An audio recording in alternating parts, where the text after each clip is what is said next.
Welcome into Fremont High School for KSL Sports Rewind's Game of the Week, as we've got a second round special coming up for you. The second seeded Fremont Silverwolves preparing to take on the 15th seeded Alta Hawks. Thank you for joining us, everyone. My name is Dane Stewart. Please be joined by Jeff Hansen. Jeff, this was one of those games when we saw it, we're like, oh yeah, like that's one we got to get out to. Cannot wait for what's in store today on our Game of the Week. Yeah, this was a game that, hey, in the preseason, both of these two teams had been identified as teams that could be here, that could be ready to make a run. It took Alta a little bit of time to figure it out. They found their offense last week against Roy. Boy, the Hawks looked good. And Fremont, Dan, that offense has looked good all year long. This is a game that could have a lot of points, be a lot of fun to watch. Could have a lot of points. And Fremont wearing the home blacks, Alta in the road whites. As we are ready to kick off, Alta will receive this opening kick. And we'll get into players and matchups as this game proceeds. But before we kick off, we do want to let you know the clock you see on your screen, unofficial. At times we'll start it early, stop it late, as we do our best to keep it synced with the official clock here at Moyes Field. Ready to kick off this second round of the 5A state tournament. The winner to advance to the quarterfinals next week. And on this Halloween, we are underway as this kick into the end zone for the touchback, and Alta will come out to start at their own 20. This Alta team, Jeff, you talked about it, came off a big win against Roy. Week 10, they lost a close one to Brighton. They fought back in that game. It's been a tough year for Alta, 4-7. They had a lot of expectations. They've had injuries, different things they've had to battle through this year. But it feels like the last couple weeks of the season, they got a win against Viewmont.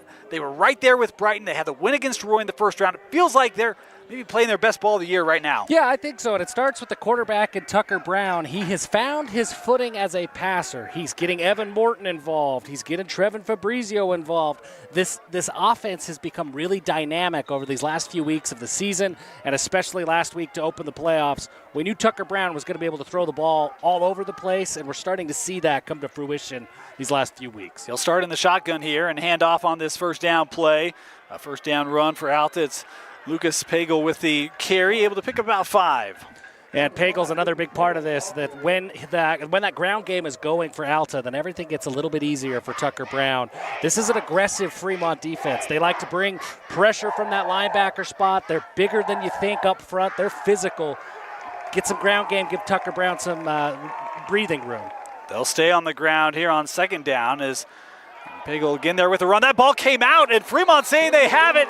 And yes, they do. The Silverwolves get an early stop as it was Riker Shepard, the senior linebacker, coming in to recover the fumble, and it's first down Fremont. Well, we talked about it, Dave. We talked about that Fremont defense. They are aggressive, especially up front from those linebackers. First drive of the game, second play, they're stripping the ball. They're doing everything they can, and it's Riker Shepard who comes up with that big turnover, the big fumble recovery. Sets up Anase Tuatagaloa with a short field. Man, you talk about this Fremont offense, Jeff, and how good it's been. Tuatagaloa, he's been fantastic this year. They've got a great target with Moa on the outside as Tuatagaloa here keeps the first down run. He's got a first down as he takes us ahead for a gain of 12. Tuatagaloa has been such a productive runner all season long. You saw it on full display there. He has the ability to just tuck his shoulder in and go. His helmet did pop off here, so he's going to have to come off for a play. Calvin Cooper is the backup quarterback who will come in. I was going to say, this is probably one where you'd see them run the football, but it's an empty backfield here on 1st and 10 for Cooper. He'll throw a screen, and this is Slade Parker. We did not mention him, as he's going to reverse the field here. He gets a block inside the 10, 5, touchdown Fremont. Not the way it was designed, but Slade Parker able to make a great decision and runs it in from 19 for the touchdown. Dan, I don't know if that pass was technically behind the line of scrimmage or a backwards pass. That might be a run in the books. But hey, that's the backup quarterback coming in. But I'll say Tuatagaloa, that's a touchdown pass in our hearts for Calvin Cooper. And Slade Parker, man, he did the heavy lifting on that. His vision to see where that hole was, to cut back, and then just use straight speed to get into the end zone. Great run after the catch for Slade Parker. Great start there for Fremont. They get the turnover, the touchdown, and the point after. It is 7-0. Silverwolves starting off strong here at home in the second round of the 5A state playoffs.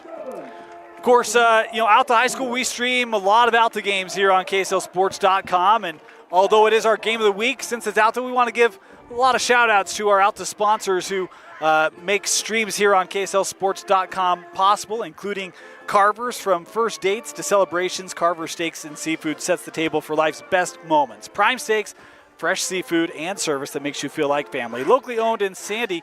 Visit Carver's for your next special occasion. We've had great sponsors. All year long, we've had great sponsors here supporting the network. Make it possible for us to do what we get to do. That's right. And a lot of these sponsors of programs are helping their programs continue to grow and helping the young men in their programs to grow. As Fremont set to kick off here for the second time, and this one, little pooch kick near side. Going to be gathered off the bounce. And looking for some space up the middle, as this is Bear Turner still on his feet. Turner across the 40-yard line. Nice return there for Bear. He's got a couple Bears on this Alta team. Yeah, great return from Bear to try to claw back some momentum after the early turnover. Really a great tackle by Cam Graves for Fremont there. If he doesn't make that tackle, Turner probably takes that to the house. Yeah. So second drive here for Alta. The first one had the turnover. As I mentioned, Tucker Brown. Good year for him. 66% completion percentage, 20 touchdowns, over 2,000 yards passing. As he will hand off here again. Boy, big hit in the backfield as Pagel can't get away from Riker Shepard. The linebacker came bursting through angry for Fremont. Not a bad start to the game for Riker Shepard. He's 3 plays into his linebacker spot. He's already got a fumble recovery and a tackle for loss. Talk about how aggressive these linebackers are coming off the edge for Fremont, and you see it on full display with number 4 in the early going. A loss of 2 there. And make it 2nd and 12. We talk about this Alta passing attack, and they've got a couple targets downfield, including Evan Morton. As Tucker Brown back, set to throw here, now trying to buy some time. Trying to find an option. There's a flag coming in here on the scramble, and this one, Jeff, I think probably coming back. Yeah, I think so. That's the challenge as an offensive lineman. When your when your quarterback, when he starts getting out of the pocket and rushing, those defenders, they see that. They know where the quarterback's going. When they try to leave, you've got to disengage. A lot of holding calls get picked up there, and it looks like that's what this is going to be for Alta. That was the case, so we'll back Alta up even further. We'll replay second down. And it'll be 2nd and 22 here for Alta. This is kind of crazy. Yeah, we're going to wait. I've got something that might, Jeff, it might blow your mind. Blow my mind already, huh? Yeah, well, that's why we're going to wait. We got a lot of football left we need you around here for. Brown. This is Morton. Tripped up. A nice gain there. Able to pick up about 5 yards on the reception. And Evan Morton has really come on strong for Alta this year. Kind of came out of nowhere. I don't think we had him picked as going to be one of the top wide receivers in this offense. But, man, he has been really, really good. When he gets going, he's really tough to defend for any defense. He's over 1,000 yards receiving now. Came in at 994. Actually, no, he's not. He's at 999 right now. He's a yard shy. He'll get it. 3rd and 17. Looking for Bear Strong. Caught it. Well, no, not caught. Was in the hands, but boy, he got hit good. Boy, what a shot by Tristan Mann, the senior defensive back coming in to separate the football, and it'll bring up a 4th down. And that is what Tristan Mann is known for on this Fremont defense. He brings the lumber every time he steps onto the field. I mean, that was a completion, and then Tristan Mann, he takes care of it with that pass breakup just based off of sheer force. And that's a clean hit, right? Absolutely. They've done a lot to really clean up big hits like that. That's very well played by this Fremont defense as this punt away. Caught at the 28. Oh, nice shifty move there. Bit of a return here for Fremont. It's Alessi Moa across, up to midfield. Good field position for this Silverwolf offense. You know, pretty good punt by Alta, and honestly, pretty good punt coverage as well. But when you're punting to a 5-star guy in Alessi Moa, even the most innocuous plays can be big-time plays. Alessi Moa shows off what Tennessee sees in him. All the shiftiness, all that speed, and all that burst. And now Fremont takes over right at midfield. And you see he can take what looks like nothing and turn it into something pretty quickly for Fremont. He's going to be a load for this secondary to try to match up with. His second possession here of the game for the Silverwolves. Starting in midfield. Empty backfield here for Tua Tagovailoa. Alta showing pressure. Boy, maybe a bit of a flinch as they'll throw this out into the flat. And Slade Parker turned upfield, but a flag coming in here. And this is, I think, going to come back for Fremont. Yeah, I think this one will come back, and it looked like, I don't know if this will be a block of the back or a hold, but it was well behind the play. Looked like an unnecessary play, and it is a hold. Holding the call against the Wolves. That'll set the Fremont offense back. Big break for this Alta defense. Look, if this Alta defense is going to contain Celesi Moa in this passing attack for Fremont, they're going to have to find a way to speed things up for Manasa Tuatagaloa. He understands this offense so well. He's grown up with it his entire life, quite literally. If you can get pressure and make him make some quick decisions, then maybe you could get an extra possession here if you're Alta. Maybe the play that this Alta defense needs is designed run here to Tagovailoa. Now he'll kind of forward toss this back to Parker. Usually you don't see that in that situation, but Tua Tagovailoa able to get it over to Parker. He's going to pick up a couple. Yeah, that's one of those plays there that you got to know the offense. Manase knows where everybody's going to be. I don't think that was meant to be an option run. Sort of accidentally happened that way. Great job by the Alta defense to stay with it on that broken play. Maintain your lanes, maintain your discipline, get the stop. Second down.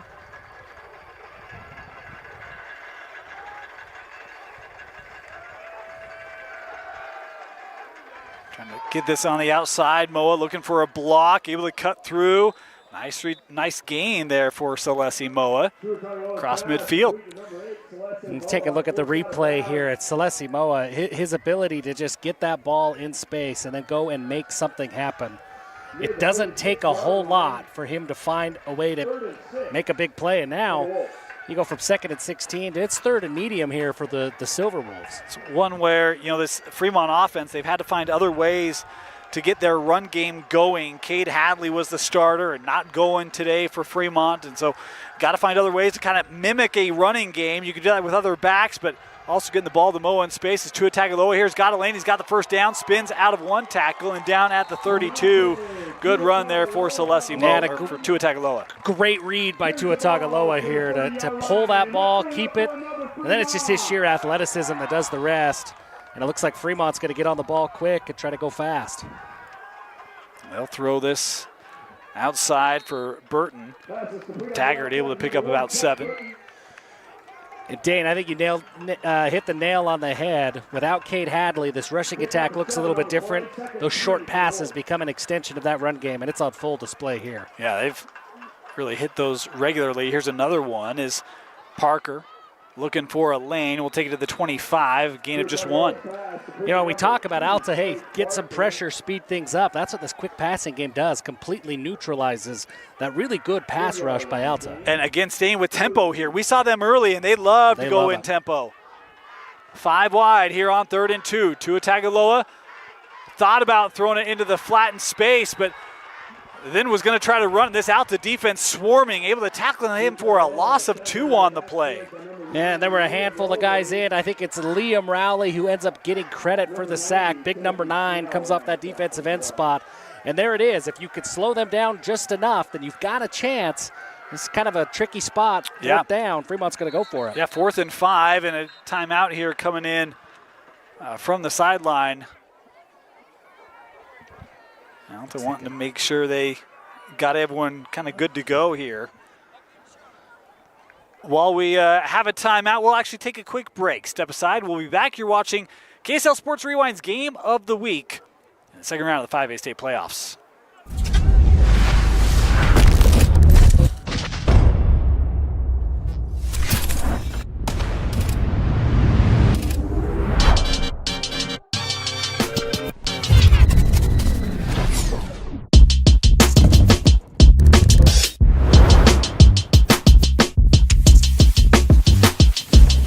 Get the latest Nordica skis and boots at the best ski shop in Utah, the Lift House.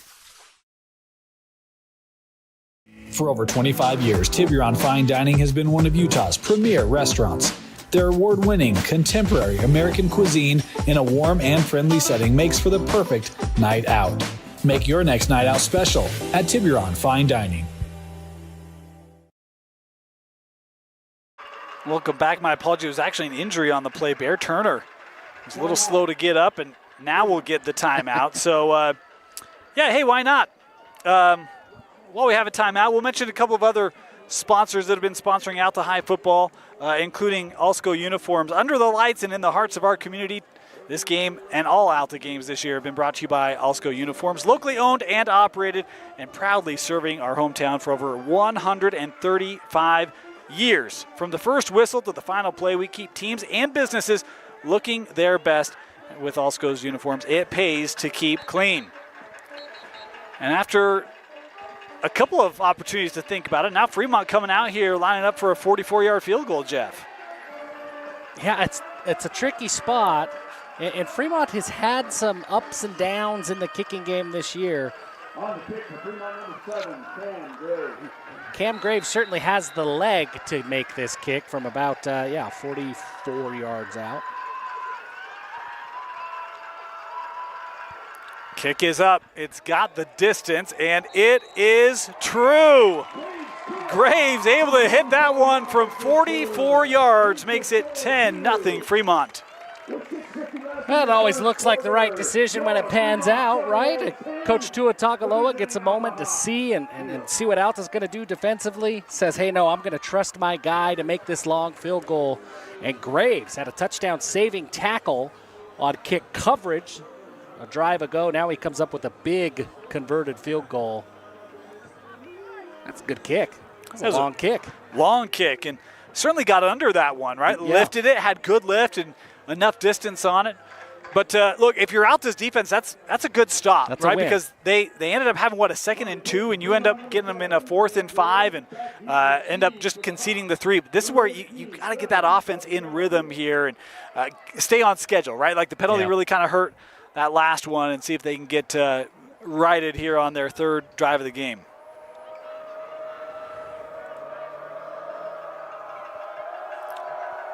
Have one touchback and one returnable, and this will be deep in the end zone for no return.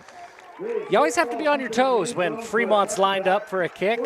We've already seen it here. They've had one kick right at the goal line to force a return. They have the little pooch kick. We can go back to week 1. Yeah, the pooch kick worked for a first down for Fremont. You can't take special teams as a break, because Fremont, they're looking to exploit it every time they line up. So Alta starting here at their own 20. And the field position has certainly been skewed in favor of Fremont as Hawks on the ground here, hit at the line of scrimmage. Just not a lot of room there for Pagel to run. No gain. And it's Landon Palmer comes down from that safety spot, lays down the big hit. This Fremont defense has been all over the Alta rushing attack these last couple of drives. Yeah, there's not a lot of room underneath, because even the couple of throws that we've seen Alta make, they've been kind of 5-7 yards, and it's been defender right there. There's a good throw. Caught, first down for Alta, as the reception made by Fabrizio has it up to the 35-yard line. And you see it right there when Tucker Brown gets an opportunity to plant his feet and deliver a good ball when he has time. His wide receivers are going to be open, and Fabrizio there moves the chains. We talk about this offense. It has had more success through the air this year. It's been where their strength has been, and trailing here by 10, would expect them to be able to still obviously be true to the run game, but expect them to try to get that air attack going here and help get Tucker Brown back in rhythm. Yeah, I think so. That really is the strength. The receivers and the quarterback are the strength of this Alta team. They've got to keep Fremont honest defensively, because that's an aggressive defense. They like to jump routes and try to force those big plays. So they've got to stay true to the run game. The thing you do have to be careful of is you've got Moa and Slade Parker at safety, so you don't want to challenge them too much, right? That intermediate passing game probably going to be critical as Alta staying on the ground here on 2nd down. And Pagel there with the carry for about 4, maybe 5 yards, up to 3rd and short. And number 44, Christensen on the tackle. He just held on for dear life as that running back started to pull him along. Good run by Alta, sets up a 3rd and manageable here for the Hawks. This is where you can actually do quite a few things. You can run the football, or maybe a screen or something short. Look for that hard count there. Fremont able to stay away from any infraction. They'll go on the ground and will pick up 2 yards, but needed 3. And boy, 4th and 1 here. What do you do, Jeff? Well, the way that Fremont has been able to move offensively, I think if you're at a 4th and short like this, I have a hard time not feeling confident that I could gain 2 yards, because I think you're going to have to take advantage of these opportunities. The way that Fremont could score. Well, they look like they agree with you. Everyone in tight here. 4th and 1.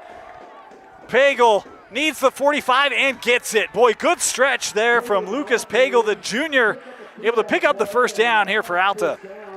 And Alta brings in number 77, big Viliami Nusi on that offensive line. Ooh, and Bear Strong here, slow to get up. That is not a player you want to see down for Alta, and he does not look optimistic. Kind of shook his head there as trainers come out, have a look. We're going to step aside here. Quick break as Bear Strong here down for Alta. We'll be back. You're watching the 2nd round of the 5A state playoffs on KSLSports.com. Have you ever wanted to get $2,000 more for your trade-in? Well, now you can with the power of 3. 1. Go to kbb.com or kellybluebook.com. 2. Put your VIN number and your miles in and get the value on your vehicle. And 3. Get into Generous Auto in the Sandy Southtown Auto Mall, where we're giving you $2,000 more than KBB for your trade-in. GenerousAuto.com, Sandy Southtown Auto Mall, creating smiles for miles.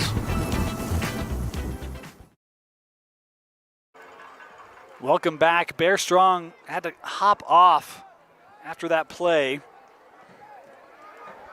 But it is a 1st down here for Alta. Thanks to Lucas Pagel. He'll run here on 1st down. Contact at the line of scrimmage. Couple of Silverwolves there, including, I think, Braden Garcia might have been the first Silverwolf there on the tackle.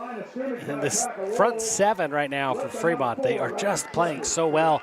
The defensive lineman, that one right there was Jack Masters. Fremont runs right at him.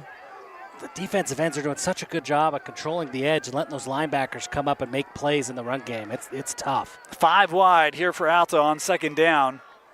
Brown gets this ball out quickly, caught by Pagel, hit immediately, but a pickup of 6 there on the reception. Tackle made by Moa. And that's what I'd like to see more of from this Alta offense right now, is more of that quick passing game. I think that plays to Tucker Brown's strength, and I think that as aggressive as this Fremont defense is playing, that can help slow them down just a half step. Set up a 3rd and short here. And Alta's done a much better job on this drive staying on schedule, right? Yes. 2nd mediums, 3rd and shorts. See if they can convert here again. And Pagel to the right. They'll give to him. Good blocking up front. Big hole there for Lucas as he takes this to the 35-yard line, and it's a 1st down. Yeah, great job by Pagel to find that hole, and great job by the offensive line for Alta. They opened up a big seam, and that was the easiest run that Pagel's had today. Quick read, and he gets downfield quickly, moves the chains. I'm not going to lie. I'm kind of surprised Alta has been this deliberate with the run game today, but hey, I mean, it feels like it's building some confidence right now for them. Yeah, I think so, and it makes sense. You mentioned Moa and Parker in the defensive secondary. That's tough. If you can get that ground game going, that'll help. Little play action. They're going to take a shot deep, wide open. Caught at the 10 and into the end zone. Touchdown, Alta, but there is a penalty flag back at the line of scrimmage, and this looks like it might be an ineligible receiver downfield. I think you're right. That is going to be the call here, and it was just I think an offensive lineman that just leaked downfield. He wasn't engaged in a block. Just the play took a little bit longer than he expected to develop. But the refs are going to talk about it. It was close. The official near side threw that flag very quickly, and he was pretty emphatic coming in. And yeah, indeed, this. Oh, no, they do. They wave it off. Boy, they'd come back to, spot the football, so I thought they were going to call it, but the official there waving it off.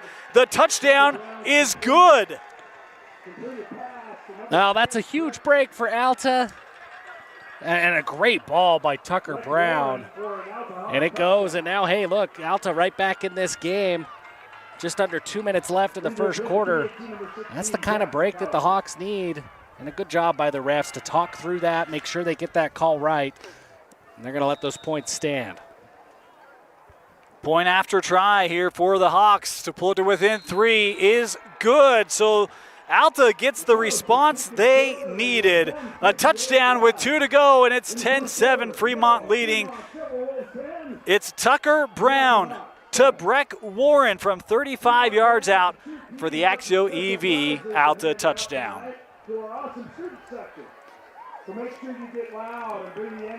I love that play call there, Jeff, right? Like we see them run, and then great time to call that. And you actually had 2 receivers in the air. I was a little nervous of who was going to be the guy to go up and get it, that they might get their own pass breakup. But yeah, had 2 guys open, and one guy goes down and makes that play. Warren comes down with the touchdown. Really a great ball by Tucker. And the response that Alta needed, Absolutely. Right? You go down 10-0, you got to get a drive, you got to get some confidence going. They do. And absolutely fantastic throw and great play. And it's going to give their defense a chance. If you could go down and you could do what you need to do on kick coverage here, give their defense a chance to have a long field for the first time today. Yep.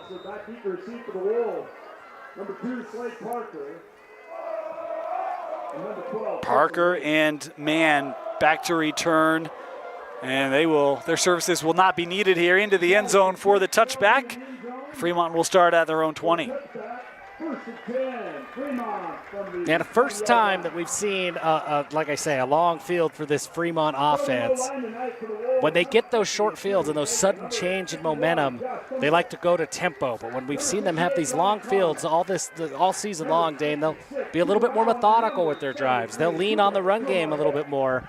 Curious to see what kind of adjustments they make as an offense.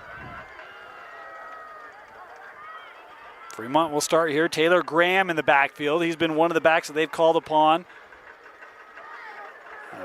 since Hadley has been out, and they will run it with Graham here on first down. Looking for a hole on the right side of that line, able to take it ahead for a gain of 8. Nice run there for Graham. Yeah, great run by Graham, and a really good call out before the snap by Tua Tagovailoa. He saw where Cole Albrecht was coming off the pressure. He called out that hole. That's right where Graham followed. He's able to pick up 8. Second and short here for Fremont. They'll go empty again for Tua Tagovailoa. Quick throw out with Burton. He's got the 30-yard line. First down there for Fremont. Such a difficult assignment for this Alta defense. The way that Fremont spreads you out and get that ball out quickly, you have to be sure tacklers. If you miss tackles, it's big plays. Great job by Alta. Boy, and that time, Alta's subbing out everyone on that defensive front, trying to keep fresh bodies up front for their D-line as contact after Burton had gone out of bounds. Vicious knocked him over, no penalty there. The Fremont bench was making an indication like they would have wanted one there. They wanted the flag there. Man, just look at Tua Tagovailoa's control. That RPO, that's dangerous. He'll run this one. And boy, is met there by Liam Rowley. 6'4" senior defensive end. That size on display on that play. Well, when number 9's going well, that's when Alta has been able to slow Fremont down. Huge part in controlling this run game, controlling Tua Tagovailoa. So inside the final minute of this opening quarter. Bring up a 3rd and 1 here for Fremont.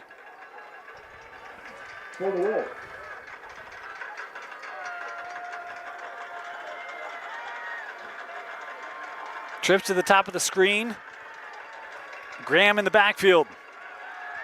Tua Tagovailoa being flushed. Gets out of one tackle. No, does not. And then smothered and brought down. Sacked on the play.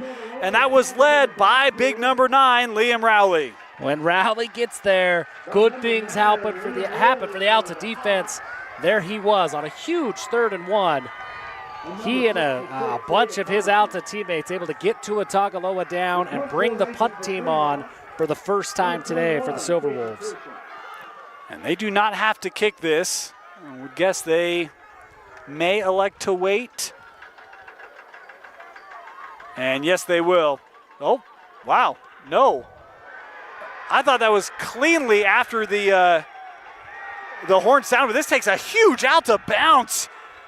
And going to be down to the 26-yard line. Boy, Alta set up after just a punt that is not what Fremont was looking for. No, wow. Just a huge break for the Hawks. I was with you. I thought that play happened after the quarter had ended. And then the punt just goes off the side of the punter's foot, then gets an Alta bounce. That's a huge break for the Hawks. End of the first quarter. 10-7, Fremont in front, but Alta just on the doorstep of the red zone when we come back.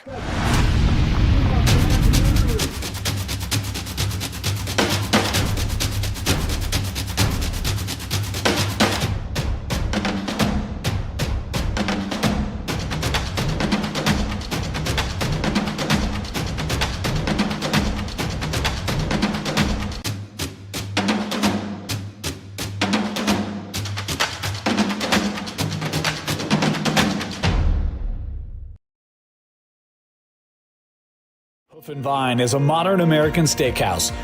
With premium cuts of beef, sustainably farmed poultry and seafood, plus house-made desserts, there is something for everyone. Create an evening to remember at Hoof and Vine.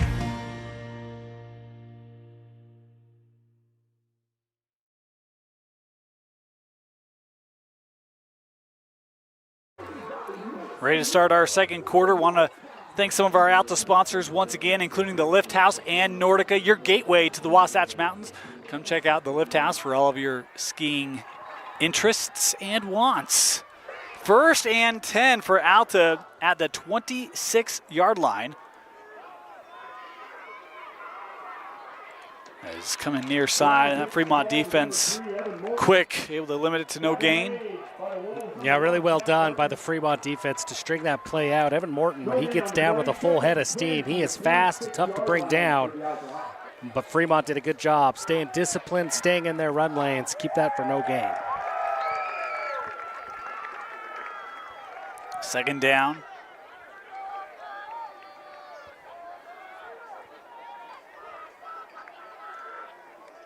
Quick throw, Fabrizio. Around a blocker, pushed out of bounds. Sets up a big 3rd down for this Alta offense. You've got to find 6. You want to find the end zone when you get that fortuitous punt in this field position. But it's now a 3rd and long. This is a tough spot to be. Yeah. Got to get to the 16. Pick up the first.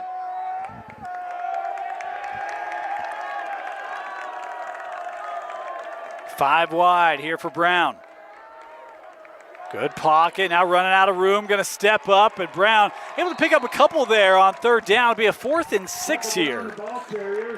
4th and just long enough to make you think about it, but I would think Alta goes for the kick here. Great job by Fremont's Jack Masters on that play. As Tucker Brown steps up into the pocket, Masters just keeps going. He doesn't give up on that play, and he's able to come from behind and pick up a big tackle. So they're going to line up here, try to tie this game up. Will be a 39-yard field goal for Alta. This kick is up, and it is good. Boy, that had good distance behind it. We are tied up thanks to the 39-yard field goal from the Hawks. 10 apiece here in the second round of the 5A state playoffs. That could have been good from 60. That had some mustard to it. I mean, there's the track. I don't know how big is a football field behind I don't know. But the track is seemingly forever away, multiple first downs. Guess 20 yards to the crest. Would you agree with that? And I think that he had that track easily. I would agree with that. That was impressive. And with his left foot even. Is that added bonus? Try to do it with your left foot. I don't think that's there gonna are go left-footed very well. kickers, you know. I mean, I know, but. Just so you know, I have Jeffs across the state waiting for me to blow your mind. I've gotten texts from other Jeffs who are like, oh, no. Bring it. Well, is it time? Well, Are you going to keep me on my toes? you know what? After this kick, here we go. After the kick, we'll try to blow your mind. This one will be returnable. From near his old goal line up to the 22. All right, here we go, Jeff.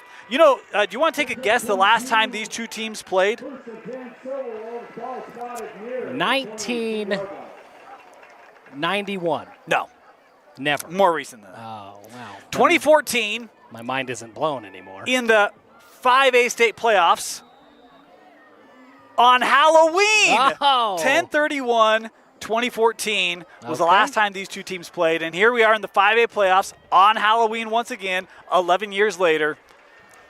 That's spooky. I mean, that's crazy, isn't it? That's spooky. I thought that was kind of fun. Fremont starting this drive at their own 22. They throw it out near side as Burton here able to take this up to about the 27-yard line. I mean, that play, it feels like that just is a quick play and that Alta gets there quick, but Burton's able to gain 5-6 yards, call it 6 yards on first down.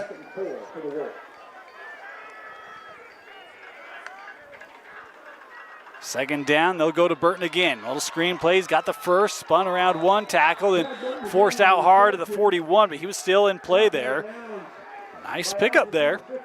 Great job by Burton. You know, one thing that makes Celesi Moa such a special player is it doesn't have to go to him. He is the lead blocker on these quick passes out to Burton, and he's springing these big plays. They'll run it. Looking at that right side here on the carry by Chase Blanche. The senior able to pick up 3. Good job by Benjamin Wallenberg on the tackle. He's able to shed his blocker and make that tackle, keep it at 3 yards. It's a big stop on first down. And that screen kind of bounced. I was going to say hopped, but hit the turf en route to Moa, incomplete. 3rd and 7 for the Wolves. 3rd and 7. I mean, obviously you got to move the ball downfield a little bit. Tuatagaloa going to step up. He's got some room in front across midfield. First down and more. Manasseh Tuatagaloa still on his feet here. Boy, Houdini, I don't know how he got it out of that tackle. Great run there by Tuatagaloa across midfield. It's first down Fremont. Now that was fun to watch. You saw it second down. Quarterback and head coach, father, son, they're kind of getting into it a little bit. The double move has been there. That pass incomplete, intended there for Burton. Nate Tuatagaloa wanted Manasseh Tuatagaloa. Coach wanted quarterback to look at that double move. It was there 3 consecutive plays, and then the one time that Manasseh was ready to throw it, Alta had it defended, and that was the big long run. We're moving fast now, Dave. Yes, we are. Second down, Tuatagaloa. Gonna step up, has Moa taking a shot, got him! Touchdown, Fremont! We talked about it does not take much for Celesi Moa to strike, and he does here for 6. He's just so fast. He's such a difficult cover. Manasseh Tuatagaloa does a great job of just letting him get downfield, create some space, and then all you got to do is put it down there. He'll go make the play. Great job by Celesi Moa to pull in that touchdown. That's the play that the head coach, that the father, wanted the quarterback and the son to look for, and there it was for the big touchdown score. Well, I think it's one where sometimes hey, look, we've got confidence in our 4-star future SEC player. Let him go make a play. Yeah. There's the point after, up and good. So Fremont with the response. They make it 17-10. Back in front are the Silverwolves here in the second round of the 5A state playoffs. Good response by Fremont. Alta comes back and it's had scored 10 unanswered points. Fremont does a good job. They don't get outside of themselves, and they march right down the field at that first long field that they'd seen today. March right down the field and punch it in for 6. We thought there'd be points in this one, Jeff, and we're just 3 minutes into the second quarter. We already got 27. That's not too bad, eh? Yeah, that's not too bad. Tell you what else. Look at where we are. It's gorgeous, huh? This is great. I'm not going to lie. I was in Salt Lake County today and, starting to get a little smoggy, some inversion. You come up here, clear views. It's beautiful. Sun's out. Yeah, what a... Of course, I'm in my thermal, so I'm like sweating here. But I was prepared for cold, and I I'm was not too. cold. And at my size, that kind of mistimed preparation, it really has adverse effects. I just keep telling myself if we're still here at 7 o'clock, I'll be happy. As this kick fielded at the 5. And looking up that left side, trying to find a seam. Got through a couple tacklers. Nice return there by Fabrizio as Alta will come out at the 27. Well, and now it's Alta's offense. Their turn to respond. This is a real boxing match. I mean, you're seeing the punches thrown every single time the offense steps up. And it's a matter of you're going to get punched in the mouth. How do you respond to that? That's the nature of these high-scoring type games. As long as you keep getting back up and keep responding, you're going to have a shot. Our clock a little ahead of the game clock. We're just going to pause ours, let it catch up. There's just under 9 to go here in the second half, or in the second quarter. Is pick up a 4 there on the quick throw. Looks like Alta's going to take a page out of the Fremont playbook a little bit, play with a little bit more tempo. Quick passes out to the wide receiver, quick little wide receiver screens. Second and 7, Alta from the 30.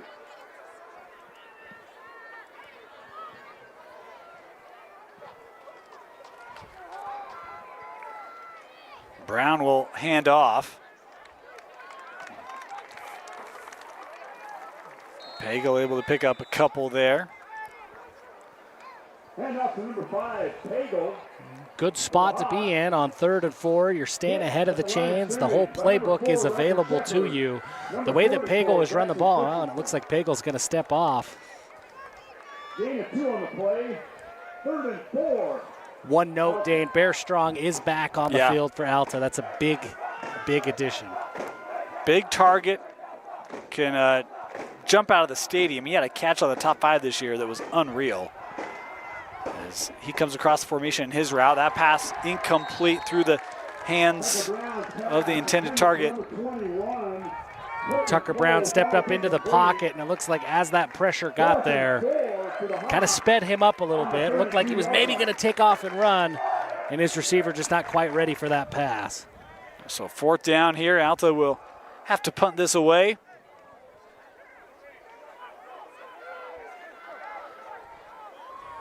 In punt formation for Alta, number 16. I'll give you one guess what our halftime show is going to be today. That one nearly blocked. And a flag coming in here.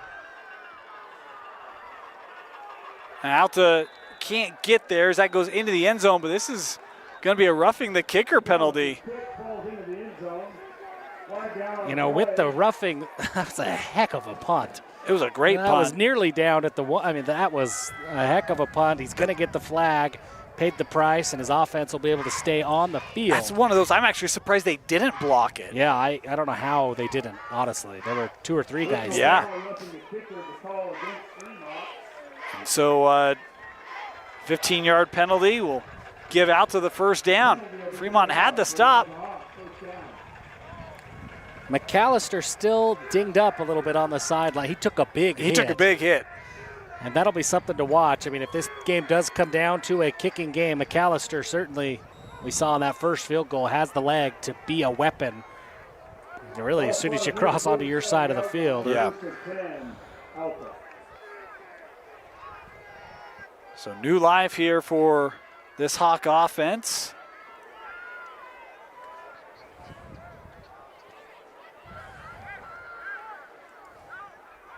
Seven and a half to go here in the second quarter.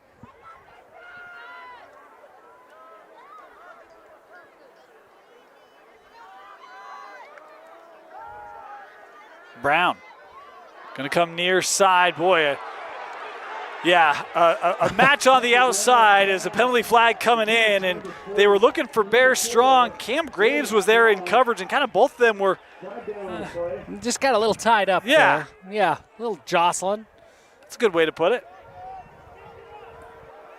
Well, the Flags are just going to keep moving this Alta offense down the field. They keep the offense on the field. Another big one here. Actually called defensive holding there. And I think that's the right call. It was long before the throw that those two were starting to get into it a little bit, so I think that is the right call. First and 10, Alta.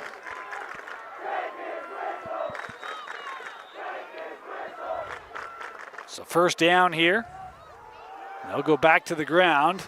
Pagel picking up about 7.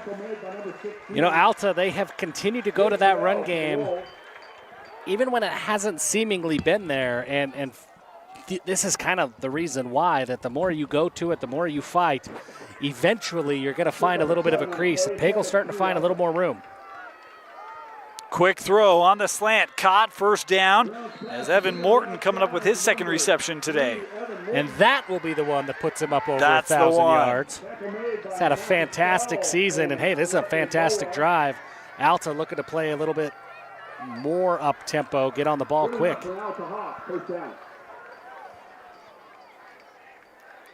They'll stay on the ground here, and that is Jack Masters, and that young man, oh boy. That's one where you cannot like it. I actually think that's the right call there, Jeff. Yeah, I mean, I think that's the Whistles way are there. He's up high, throws him down. You just got to come off that. The play's dead. Right. You know, maybe 20 years ago that's not part of the rules, but it is now. It is now. And it has been, you know, for the last several years. So that's one of those. You hear those whistles, you got to let go. It's tough to do. That said, Jack Masters. Huge play. He's a stud, yes. By the way. Yes. Like, one of their top tacklers, their top sack guy, has an interception as well. But, man, that's just one where, again, fans won't like it, but that's one that gets shown in an officiating clinic. Like, this is – Yep. No, just got to come off of it. Textbook for what it is. But you're right on Jack Masters. Heck of a ball player. I think I started to see some Ivy League schools start coming in, finding their way here, trying to bring Jack Masters out that way. Looking end zone, just incomplete. I actually like the touch that Tucker put on that ball, trying to get it to Morton, but it's incomplete. And Mathis Bell in on the coverage. I mean, he was right there, step for step with Morton. You couldn't ask for better coverage. I think Tucker Brown did a great job putting that exactly where it needed to be, where it was either his guy or nobody. Mathis Bell. That's a tough defend against Evan Morton, and he was right there, step for step. Second down here for the Hawks, looking to tie things up.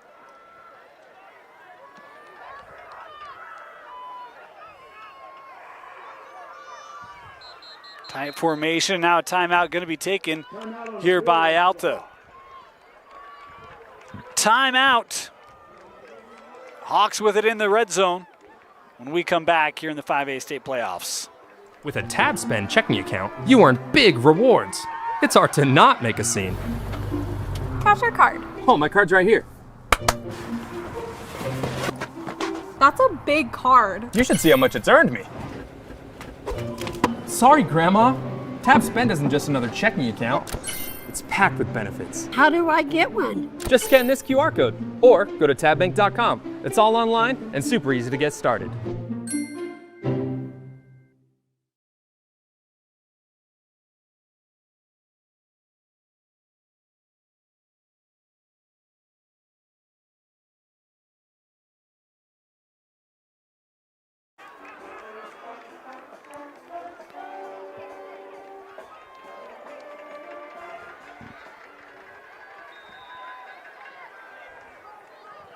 Second down.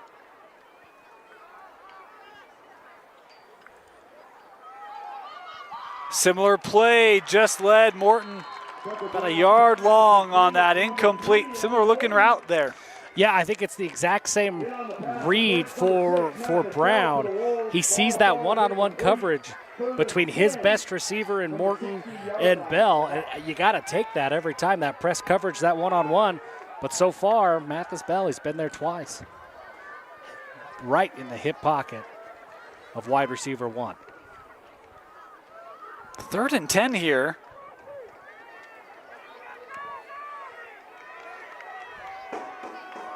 Boy, had great momentum going, and now you're trying to find a way to kind of get that back up. Flag down on the play as it is caught by Morton. Not able to gain much. And that flag, illegal shift. Yeah. I think he just had guys who weren't quite set. And I would imagine Fremont declines this and forces the kick team on. Yep. Look at you, Jeff. I might have cheated. Oh, okay. I definitely saw what the head coach was signaling before the ref. All right. I didn't have to tell people, but I felt bad deceiving anybody. It is Halloween. That's true. I mean, you could, Today's the day to deceive if you're going to do it. That it is. And if you're not on your toes, you will get to see. I thought that was a real chicken over there on the other side, but that's a person in a chicken suit.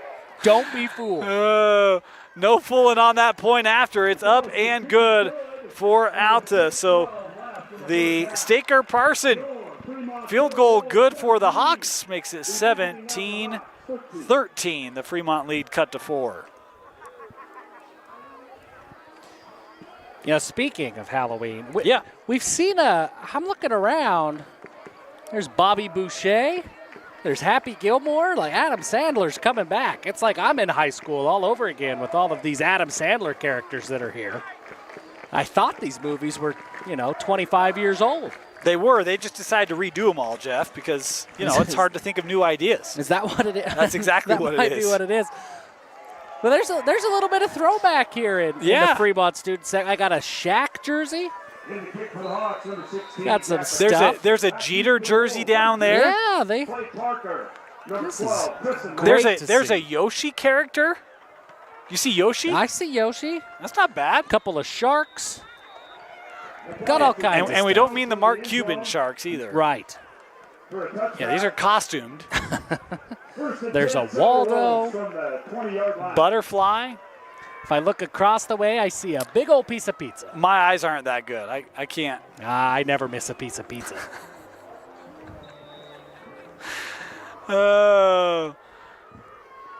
So Fremont off the touchback will start at their own 20.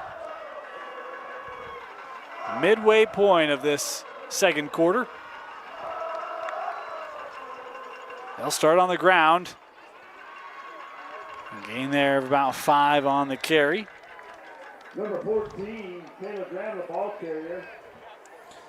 Big defensive tackle, Viliami Nusi. He's got a tough assignment. Listed at 6 foot, 332 pounds. That big nose tackle he's the decision guy in this run game. To attack a little pressure. Able to step around it. Now coming up, able to dump it off. That is caught. Boy, and Burton had to kind of come back against his momentum. That's an impressive catch. Oh, and Tua Tagovailoa here is down. There's also a flag. Yeah, there was a big hit that came in late. I would imagine this is a roughing call.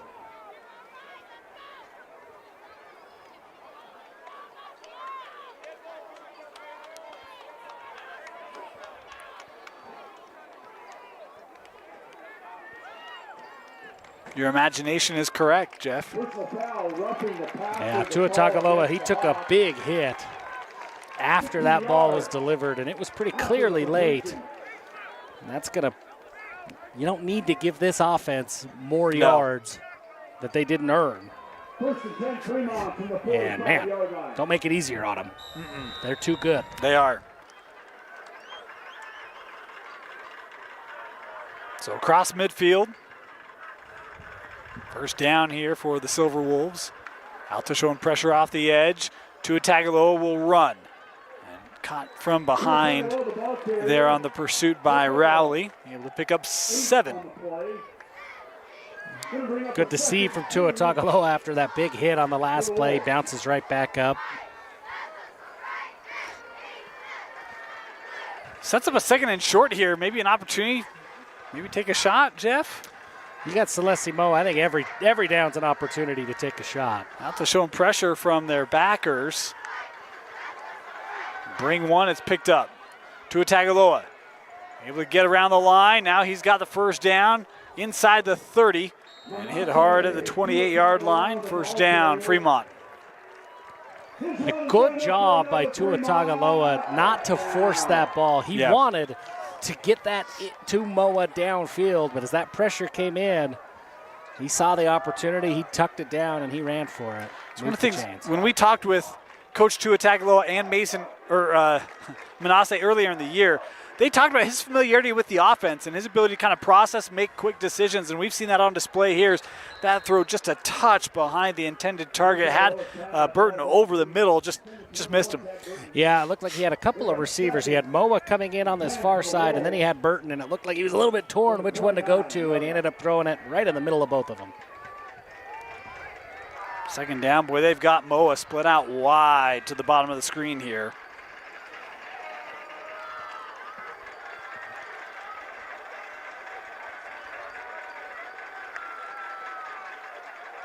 Tua Tagovailoa trying to get that edge. Boy, there's a lot of Hawks there. Good job once again by the Alta defense to string that play out, particularly Bennett Coster. Showed a lot of discipline in letting that play come to him, maintaining his assignment. It's crazy. I was preparing for this game. Coster has 131 tackles. He's not the leading tackler on this team. It's crazy. I mean, like, he and Turner, man, they do a ton for this defense. Inside 4 to go here in the first half.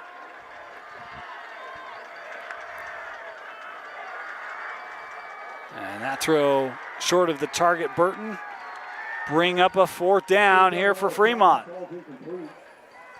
4th and 10, and it's right in that tricky spot again. This is a long field goal if you line up for a field goal, but 4th and 10 is not ideal for anybody.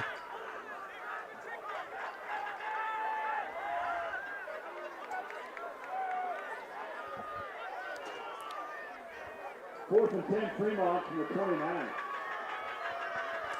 Tua Tagovailoa came off here. Offense still on the field. He was kind of looking at that left hand. And trainer's now looking at Manasseh. And that would make sense because that last throw, Jeff, it didn't look It didn't look right. And now Tua Tagovailoa at the table, they're giving him a look, and Fremont here going to take a timeout. Well, and Manasseh, he'd taken some big hits on that drive. It wouldn't be surprising if he was dinged up a little bit. Right. But he's such a tough kid. He's not going to come off the field unless he absolutely has to. But the big part of that is that I don't know that it's enough to have him on the field. You need him to be his best, right? So absolutely. It's one where if there's sensation or if there's just pain somewhere, it's like that drastically change, especially without Hadley in this game. Would really make it hard for this Fremont. Well, I shouldn't say that. In my mind, being distance, right, it'd be like, man, how do you find enough points then? Yeah, I agree. Manasseh has taken on such a big part of that rushing attack with Cade Hadley out for the season. If he can't go, then that's a huge loss. They're checking out his arm here over on the sideline. We'll see what happens here. Offense staying on the field here, 4th and 11.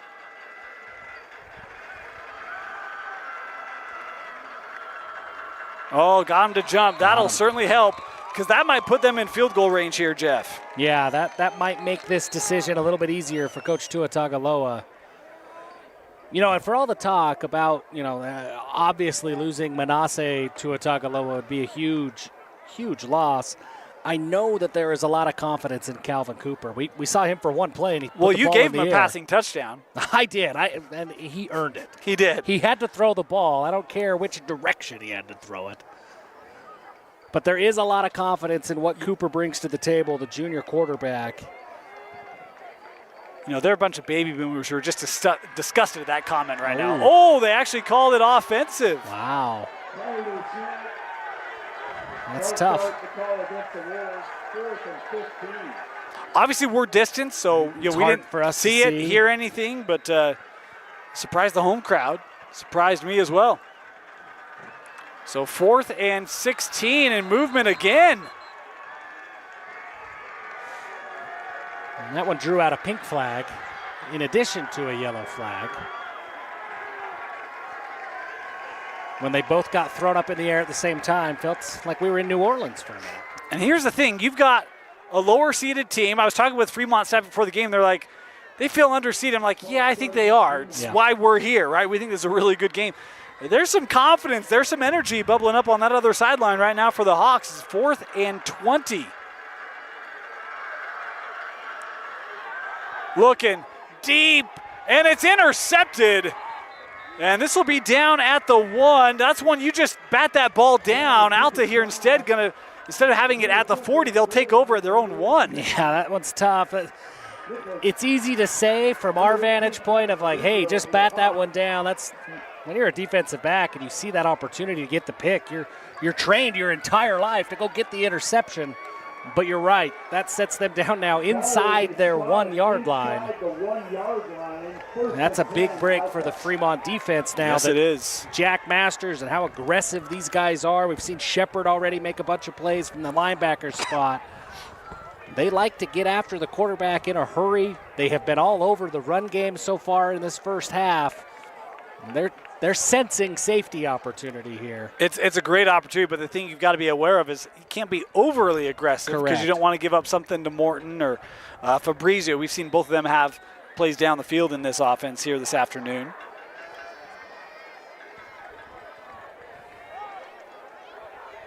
Brown will be shotgun here. Is tight formation for the Hawks. Would expect them to run.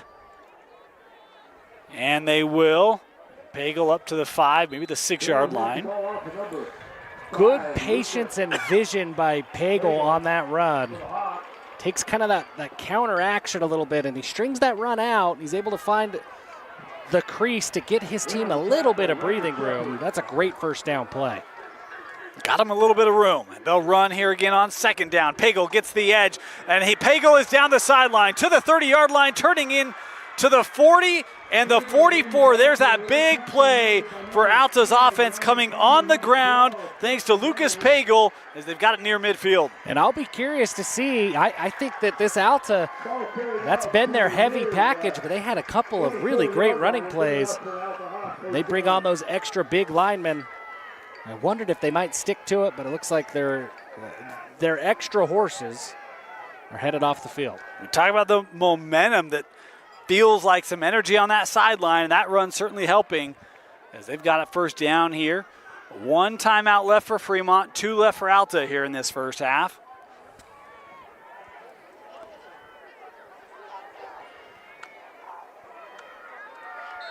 And flag coming in here might be a delay. Yeah, there's the flag. Sometimes you have a big running play like that. It kind of throws off your timing with the play clock. You got to bring everybody back. You had a heavy package in, a lot of substitutions. And I think the other thing, Tucker Brown gave a late indicator to his receiver. I think maybe saw something late in that and wanted to try to take advantage of it. Just didn't quite have enough time to do so. His first down. That incomplete. Was looking for Fabrizio. Had room to make that catch. Just kind of bounced off of him. Yeah, just one he'll want back, Fabrizio. He usually makes a play like that. Tucker Brown puts it right where it needs to be. This is a tricky spot with the way that this Fremont offense can move. There's 2 objectives, right, for Alta. Go score, but also don't leave any time. They'll run it. Pagel picks up a couple. And I think that was Landon Palmer again, if I'm not mistaken, coming in for the tackle. Came in from that safety spot. He's a little bit dinged up, but that was a big hit. Now 3rd and long here for the Hawks. This would be a big stop for this Fremont defense. Again, Fremont will get the ball to start the second half.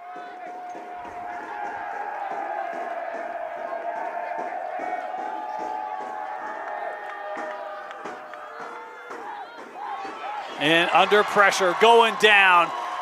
Is that the first sack of the game for this Fremont defense? Is 44 coming up. Christensen with the sack for Fremont. Christensen's had a couple of big plays in this game, and none bigger than that one, to force a 4th down. Fremont called a timeout, right? Yeah, stop the clock here. 90 seconds left. Yeah, That's the first sack, right? I believe so. I think Jack Masters might have been. But I don't it know was if a it was penalty. a sack, and then there was a penalty. Right? Didn't he get a penalty on that play? Or that wasn't a sack. That was a wasn't run sack. play. That was a run play. So Did he yeah, get a sack? I thought he Okay. did. I All don't right. know. Regardless, it's a great defensive play there for the Great play. Silverwolves. It was the first sack on that play. That I could say. And on that definitively. drive as well. Yeah. Yeah. So Yeah. we know what we're doing. We've done this before. We have done this. So Alta here to punt it away. And they will send Moa back here. This is one where you kick it away from where that returner is standing. Don't challenge number 8. And if you're Fremont, don't rough the passer here either. And they will play this safe. Good punt. Moa signals for the fair catch and takes it at the 27. The question we're all wondering, who comes out? It will be Manasseh Tuatagaloa back out on the field here for Fremont. A couple of questions answered, right? Manasseh Tuatagaloa coming back. That's good to see him. And then Jack McAllister. That was the first kick since that big roughing the punter penalty that we saw. Good to see him back and have a great punt there. So both of those guys back and healthy. How aggressive are you if you're Fremont here? No timeouts left? I would imagine they're going to be pretty aggressive. Little throwback screen, incomplete. Trying to get that to Blanche. Just outside the reach of Branch. Yeah, I think they'll be aggressive. I don't know that it's in Coach Tuatagaloa's DNA to not be aggressive when you have a chance. I like that call. If that's complete, it's probably a good 15-yard gain. And Blanche is so quick when he gets that ball. If he's able to bring that one in, that's a big play. Yeah, had some blocking in front of him. Instead, it's 2nd and 10. Boy, kind of almost muffed that a little bit as Moa brought down behind the line of scrimmage. Great tackle there made in the open field by Riker Ellis. Yeah, you could see that the little bobble just threw off that timing just enough. But how about the ground Ellis covered there? He's 10 yards off the line of scrimmage. Come on, make that stop. Now I think you'll see the Fremont offense gear down a little bit. Maybe take a shot here, but let the play clock play out. Gear down. We got Trucker Jeff over here, huh?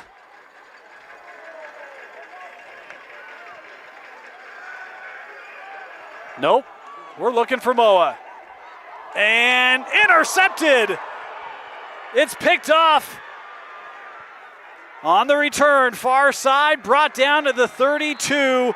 Moa was trying to kind of deflect it to himself, but Riker Ellis, who made that tackle on the last play, comes up with the Alta pick. You know, not a bad ball by Manasseh Tuatagaloa. It's out there, and he's got his SEC athlete wide receiver downfield. Just gives him a chance to make a play. Good job on the defense by Alta to stay with it. It's Riker Ellis. He comes down with the pick. Now 30 seconds, 28 seconds here for Alta to go and try and make something happen. They've got 2 timeouts here.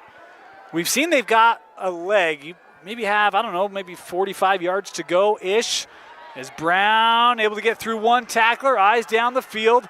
Now going to keep it himself. We'll take this up to the 42-yard line. We'll stop the clock with 19 seconds.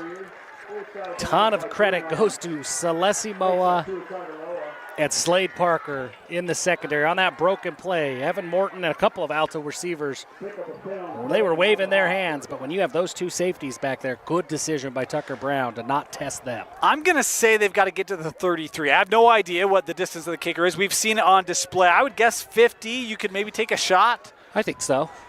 So that put it the 33. This is all just, back of the napkin math here. So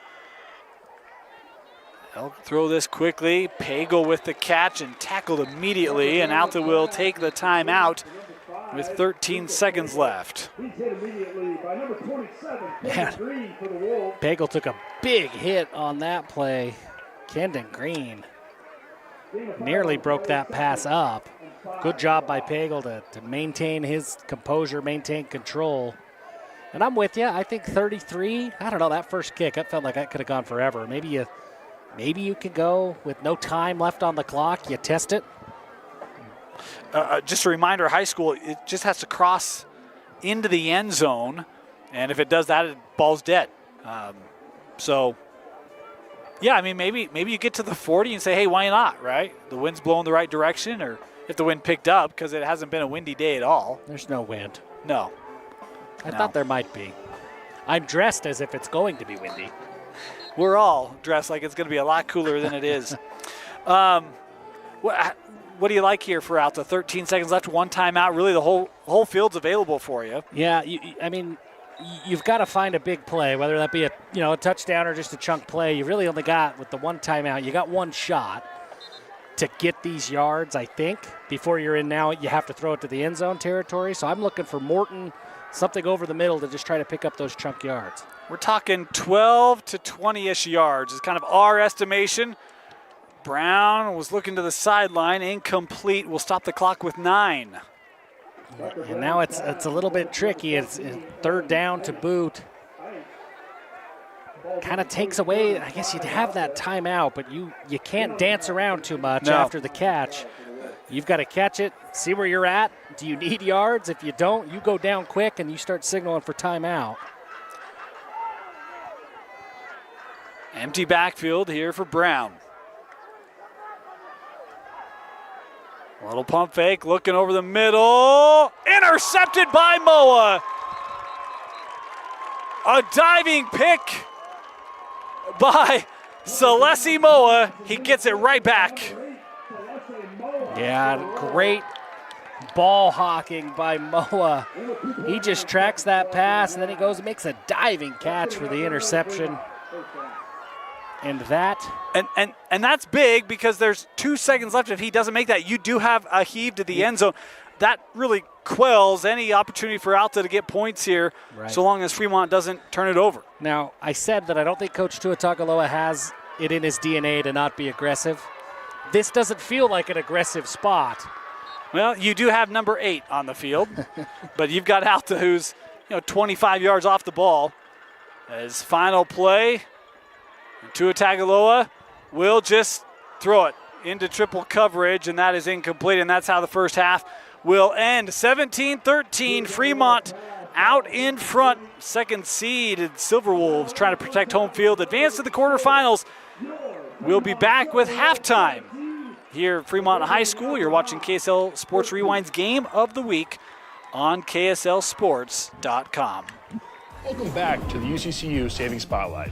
Today's play of the day goes to Becky, a single mom who just got her son Max a youth debit card from UCCU. This is a big win for Max, who knows that UCCU mobile banking makes it easy for his mom to add money to his debit card anytime. It's also a big win for Becky, who knows it also makes it easy to monitor her child's spending anytime. Final score, 1 happy son, 1 responsible mom. With the assist from UCCU.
Silverwolves. Ready to start our second half in the 5A state playoffs. Dane Stewart, Jeff Hansen with you, 17-13. Fremont leading Alta. Jeff, the offenses looked sharp early. 3 interceptions to close out that second quarter. 2 by Fremont, 1 by Alta. But really, we've seen both these offenses have success. It's been kind of an interesting first half. Yeah, defenses have come up with key stops at key moments, right? It hasn't been a dominating defensive performance here in the second half of the second quarter. But when the defenses have needed to step up, they have. And that's really kind of been the storyline for me. It looked like this was going to be an absolute shootout. And it still may be as our second half kickoff into the end zone for the touchback on that Staker-Parson kickoff. And so Fremont will start at their own 20. The big question, we saw Tua Tagovailoa was obviously getting that hand or arm, whatever it was, being looked at.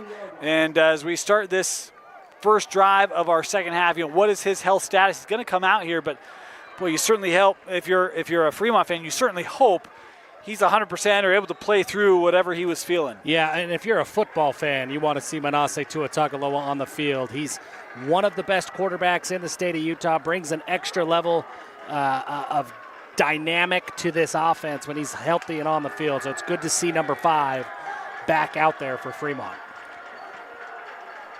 Did a nice job kind of mixing up the screen game. As this pass a little high, able to be brought down by Parker. Not much on that play. Kind of a tough time of the day. Yeah. That pass is right into the sun as Slade Parker looks into that. Kind of a weird time of these 4 o'clock kickoffs. You get some angles you're not used to. Yeah, you can see the shadows there on the screen as they will run here on second down and 12 and able to pick up about 4 on the play. And there's Bennett Coster again on the tackle. You mentioned, he's been so productive from that linebacker spot. Gets a big stop there, and it's 3rd and long. Tua Tagovailoa will hand off on 3rd down, right to the teeth of that Alta defense, and nowhere to go. It might have been 66, David Thomason, who was in there for Alta. Yeah, I think at least a part of that tackle was number 66. There were a handful of Alta Hawks there. That's the 3 and out that this defense needed. Really took just about a minute off the clock is all, and now you're going to have an opportunity to have positive field position and let your offense get back onto the field.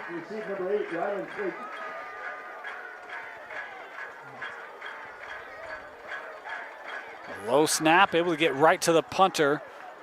A good kick, caught at the 45. On the return is Clayton, and he gets hit right at midfield. So Alta will come out to start this second half with the ball at midfield. This is kind of how it started, although it was the other way around, right? Alta kind of 3 and out. Fremont, well, actually there was the fumble, but then the second possession was 3 and out, and Fremont had it at midfield. Yeah, and this is everything you could ask for if you're an Alta fan right now, to get this kind of field position here in the early going with a chance, really, if you punch it into the end zone, to take the lead.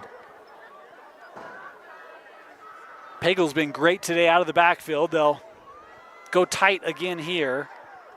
They've ran well out of this formation. Pagel trying to get around that left side. No, he's going to cut back through the middle here, and that pile surging ahead. First down on the run for Lucas Pagel.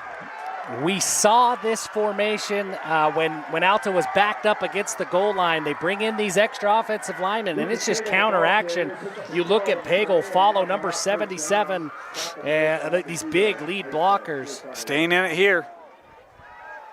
Pagel to the right side, following those linemen again. You called it, Jeff, and this time we'll pick up 5. And it is big number 77, Viliami Nusi, who's been the nose tackle. We talked about him on defense. He comes in as kind of this hybrid tight end spot. He's listed as a center guard tackle. As they'll go Pagel again here on second down. He's got the first. And you look over that Alta sideline, offensive coordinator Michael Allred, he's excited. He's jacked up about the way that this run game and this blocking scheme is going. Now Nusi will come out, get a breather. He's earned it. Staying in that formation, Pagel ran right into the edge there, who did a great job coming off that block. And might have been Asa Tuatagaloa, I think. Isa? Yeah, Isa Tuatagaloa. Jack Masters was in there as well. Better job by Fremont of staying disciplined, not trying to shoot those gaps. Let the runner come to them a little bit more. Quick throw. Here's Bear. Bear Strong gets through one tackle and then brought down at the 15-yard line. I love mixing in the passing game with that formation.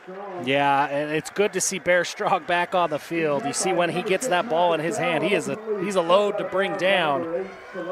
Now you see wrinkles off of that formation. And this could be really tough to defend. And I should say it wasn't the exact formation, but yeah, Strong is in tight, right? So it's a similar look. For that defense is a first down here for Alta. Looking, end zone, incomplete. As Morton tried to wrap around there, couldn't haul it in. That's the third time we've seen that matchup of Morton going one-on-one against Mathis Bell into the end zone, and that's the third time that Mathis Bell has forced an incompletion. I think Morton had a step on Bell. That ball just a little bit behind the receiver, and able to help Bell get back into the play. Second down. Pagel. Oh, looked like he might have lost his footing. Actually helped him set up for that cut back in. Able to pick up 4 here. Yeah, great vision by Pagel and a great lead block by Coulter Fullwood. And we've got, Pagel's down here.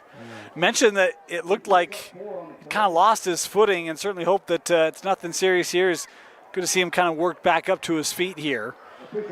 While we have a moment, we'll just take a moment, thank some of sponsors of Alta High Football. Again, we've streamed a lot of their games this year and couldn't have done it without these sponsors, including Carver's. Whether it's a quiet night for two or a gathering with friends, Carver Steak and Seafood is the place to be. Savor prime steaks, fresh seafood, and a dining experience you'll remember long after the last bite at Carver's Steak and Seafood. Also want to thank Axio EV, ready to upgrade to an electric or hybrid. Axio EV has hundreds of EVs and hybrids in stock at fantastic prices. Axio EV in Sandy, Utah's fastest growing used EV dealer. So Pagel will have to come off here on this third down play for Alta.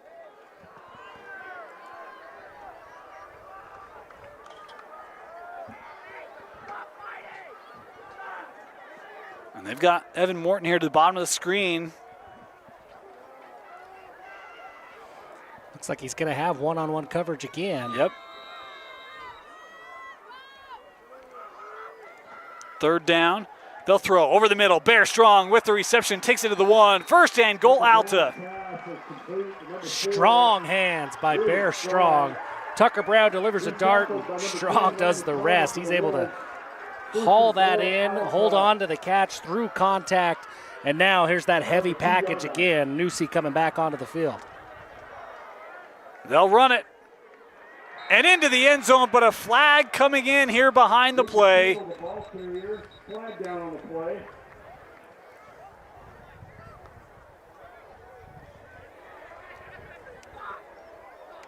I'm not sure what this is. It is a hold. Holding the call against the Hawks. So that will take that touchdown off the board, obviously, and make it first and goal here from the 11. Looks like Alta leaving the heavy package in. I wonder if you'll see a shift here into that formation that we've seen so much. Look at you. Every once in a while. You didn't dress up as an OC, but you could be. Pagel trying to find a lane. There's just not a lot of room there. Still able to pick up 4 yards. Number 5, Lucas Pagel. Yeah, good job again by that Fremont defense. That it seems like they've made their quick adjustment to that formation. They're able to stop shooting the gaps as hard and fill those gaps a little bit more instead of trying to go in and get that tackle for loss. Stay in your run fit and make the tackle, and it's worked out well for him the last couple of times. Second and goal. Fremont showing pressure off the edge. Looking for Strong to the end zone. Touchdown, Alta.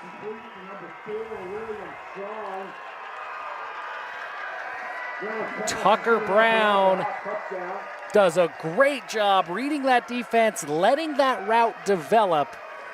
He wanted to go to Bear Strong. He let things develop, didn't throw it into the wash, and Bear Strong comes out on the other side. He's wide open. Tucker Brown, all he's got to do is float it up there and let his guy go make the play. Point after is good. The Hawks take their first lead of the game as Tucker Brown able to find Bear Strong from 7 yards out on the Axio EV touchdown. For over 25 years, Tiburon Fine Dining has been one of Utah's premier restaurants. Their award-winning contemporary American cuisine in a warm and friendly setting makes for the perfect night out. Make your next night out special at Tiburon Fine Dining.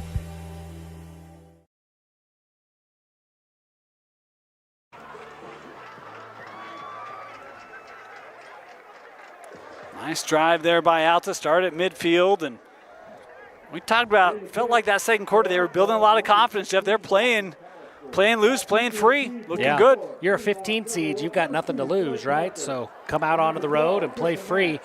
You tried to blow my mind in the first half. Yeah. I've got a rebuttal. Okay. We're going to take your fun fact. 11 years ago, on Halloween, Fremont gets the win over Alta. The Alta quarterback who threw for 300 yards in that game, Crosby Gold.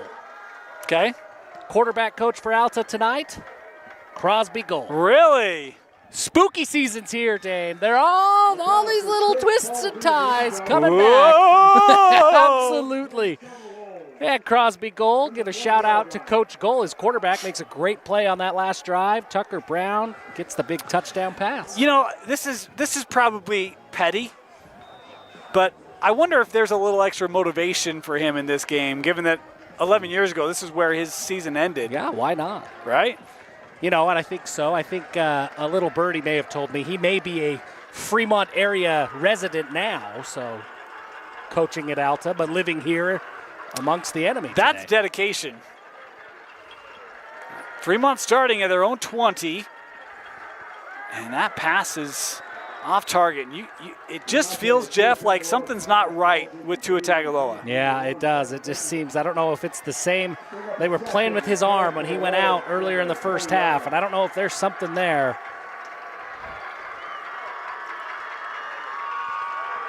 Second down. He's going to take a shot. Moa's behind the defense, caught in stride. Look out. Celeste Moa to the 10, 5, touchdown Fremont. He's fine. He's fine. Manasseh Tua Tagovailoa says, arm strength, you think something's wrong? Absolutely not on this play. Celeste Moa gets a step, gets one-on-one coverage, gets behind the defense, and all you've got to do if you're Manasseh on that play is just not overthrow him, and it's hard to overthrow number 8. He tracks that ball down. That's a huge response for this Fremont offense to retake that lead right away.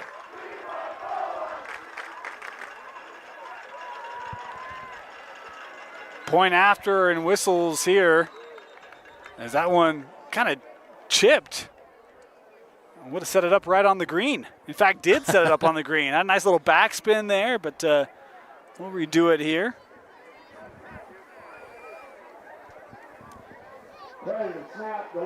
So, this game is not applicable to this tournament, Jeff, but it's not far from here. Okay. So, for our Fremont fans, Fremont area, Syracuse and Westlake at the Horn. Ooh. 31-28.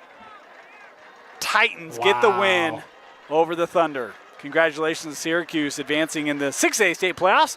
As that point after, that was more like a nice little, setup from 100 yards. That one good. 24-20. Fremont retaking the lead after Tua Tagovailoa finding his man, Celeste Moa, from 80 yards out.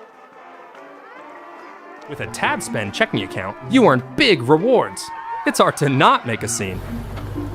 Cash or card? Oh, my card's right here. That's a big card. You should see how much it's earned me. Sorry, Grandma. Tab Spend isn't just another checking account. It's packed with benefits. How do I get one? Just scan this QR code or go to tabbank.com. It's all online and super easy to get started.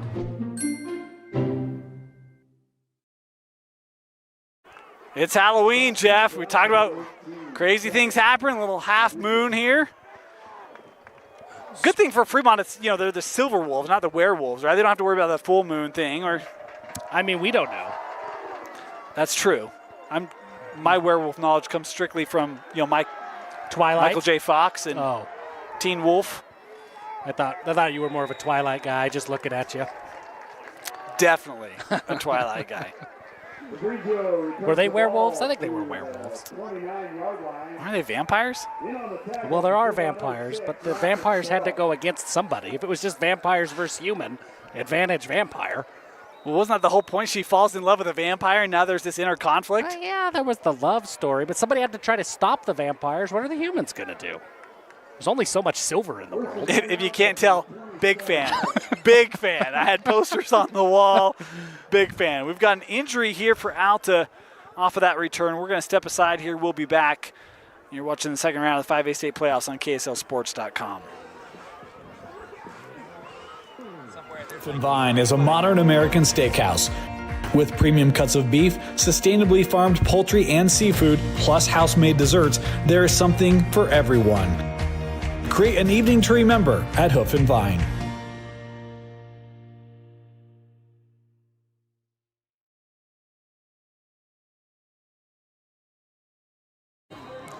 Welcome back. If you came back after that last comment, we know you are dedicated high school sports fans. As Alta here will start at their own 27-yard line. We talked about some of the throwback costumes we've seen here in the crowd. I just saw a payphone walk by. No way. An actual payphone. That might be the costume of the night. Was it a costume or like someone was carrying an actual payphone? It was a costume. He was dressed up as a payphone. Most people don't even know what that is anymore. Yeah, he was a young guy, too. That's something different out here. That's in fantastic. City. Probably grabbed that off the corner just last week. Is intended for Strong there, incomplete. I tease, the most trouble I ever gotten growing up was because a payphone ate my quarter. And my parents were upset because I didn't call. And it was like, I tried, it ate my quarter. Kids today don't know those struggles. I also don't know those struggles. I don't know that I'd call myself a kid today, but that's a struggle I'm not familiar with. 2nd and 10 here for Alta. Brown, boy, that's a tight window. No flag. Bear was looking around for one, so was Tucker. They won't get it. 3rd down. Taggart Burton has been involved on the last couple of pass plays. He's been all over Bear Strong as a receiver. And so far this drive, advantage Burton. 7-yard line.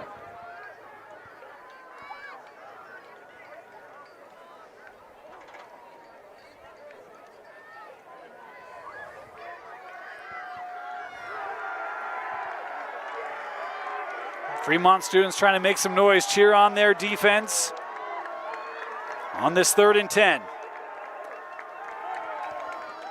Play clock down to 1, just get it off. They'll run, Pagel makes a couple men miss, but hey, there's the Jack breaks. I want to go Jake break, but his name is Jack. So yeah, I get it. It was a good play on words. Yeah. And boy, when you look at what he does for this defensive line, it doesn't matter if it's as a pass rusher or against the run, Jack Masters is in on just about every play. What a menace off the edge for Fremont. So Alta here will have to punt as Parker standing at his own 40. This kick away. And this could be returnable. Takes a bounce, won't really let him set it up as it dies inside the 20 of the 18. Fremont will come back out inside their own 20, looking for more here in this 3rd quarter.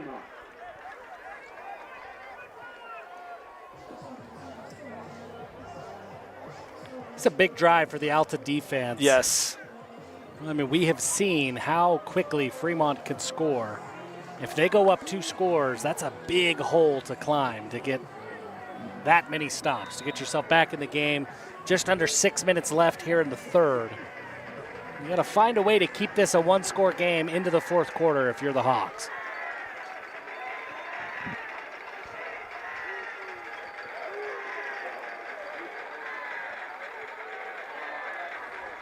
Different looking formation here as Parker comes into the backfield to take the snap.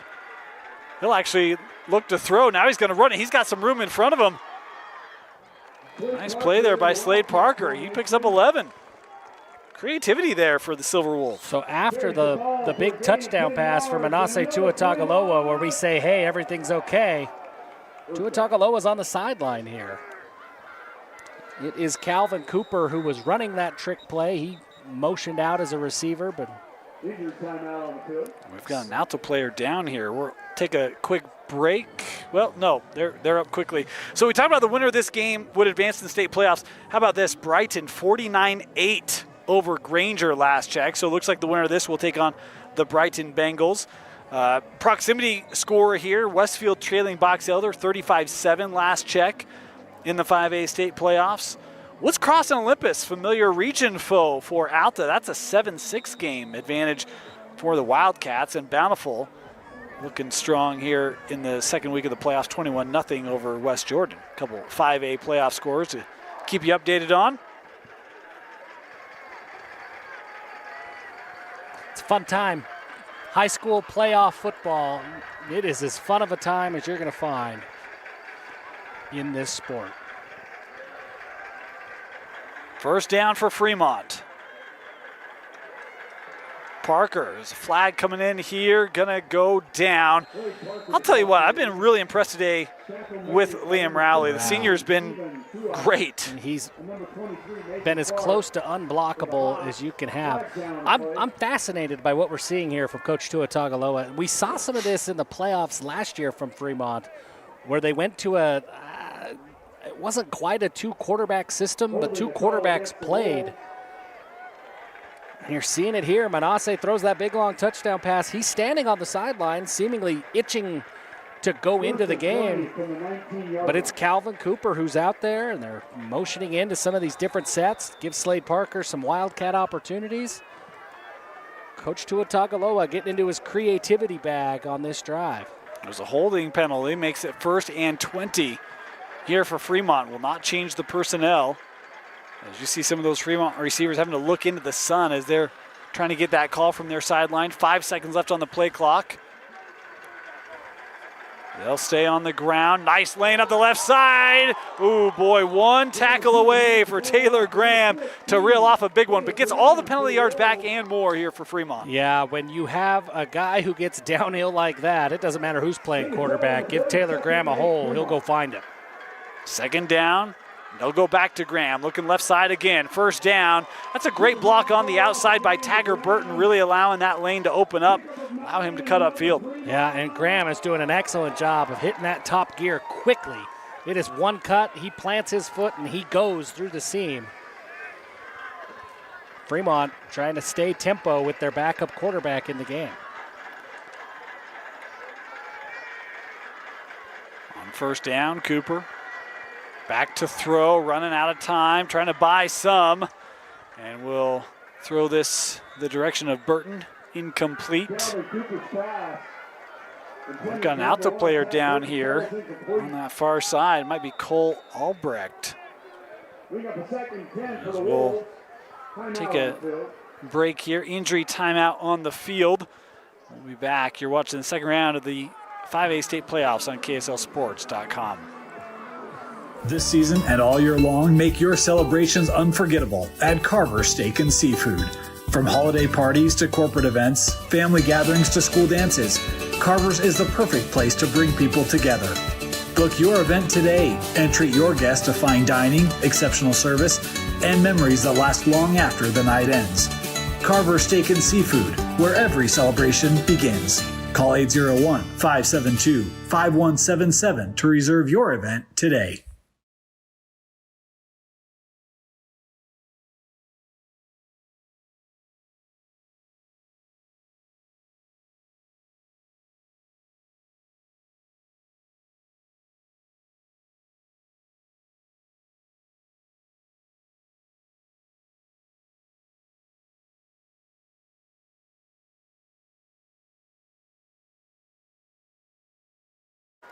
Albrecht able to walk off the field on his own.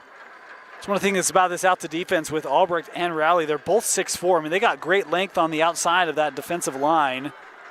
So made his impact today. His second down play here. Setting up the screen. Graham turning upfield, lowering his pads, takes it to the 47, maybe the 48. Great job by Alta, number 15. That's Bear Turner. Reads that screen well. That was well designed. There were a series of blockers there for Fremont, but Bear Turner's able to get through and keep that play just a gain of 5. 3rd and 5 here for Fremont. Thrown to the near sideline, looking for Moa. The timing there off and incomplete. Yeah, just looked like a timing issue there. That's some of what you see when you get a backup quarterback. Takes a little bit of time to develop that chemistry. Now brings up a 4th and 5 from midfield. Yeah, fans thought that maybe Riker Ellis was holding there. And no flags on the play. How about going for it here on 4th down?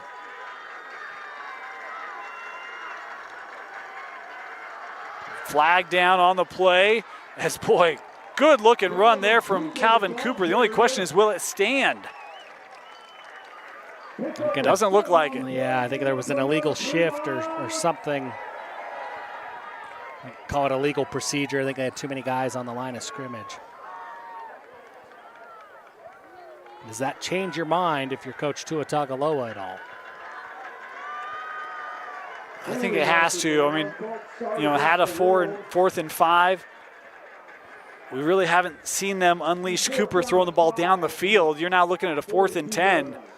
Well, we talked about it in the first half. I don't know if there is a not aggressive bone in his body. The offense is going to stay out on the field. 4th and 10 here for Fremont.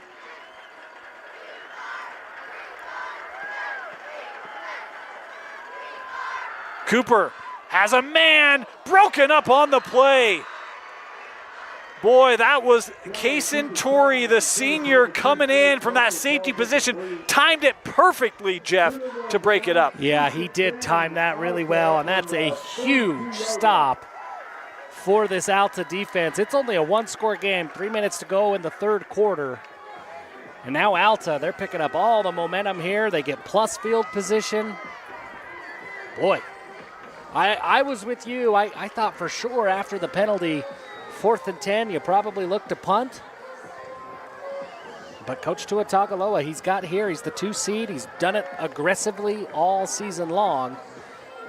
Feels a little bit like the Detroit Lions and Dan Campbell. You can't change your DNA. If your DNA got you here, don't go away from it.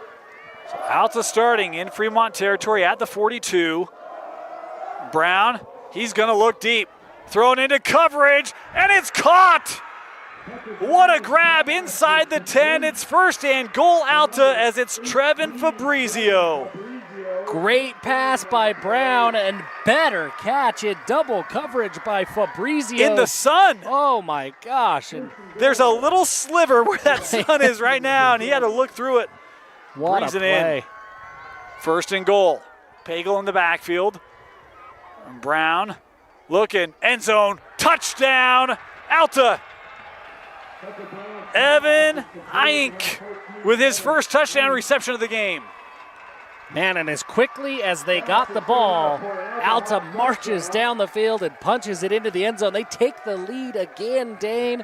That drive, 2 plays, just 22 seconds come off the clock. You expect that firepower from Fremont, but we saw it from the Hawks on that play. My goodness.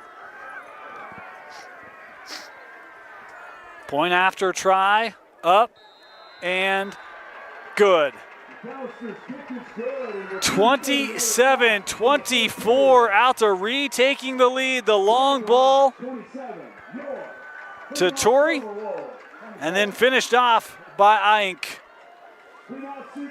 for the Axio EV Alta touchdown. Of course, a reminder, under the lights and in the heart of their communities, tonight's game is brought to you by Alsco Uniform, locally owned and operated, proudly serving hometowns for over 135 years. From the first whistle to the final play, we keep teams and businesses looking their best. Thanks to Allsco Uniforms for sponsoring KSL Sports Rewind's coverage of Alta High football. It pays to keep clean.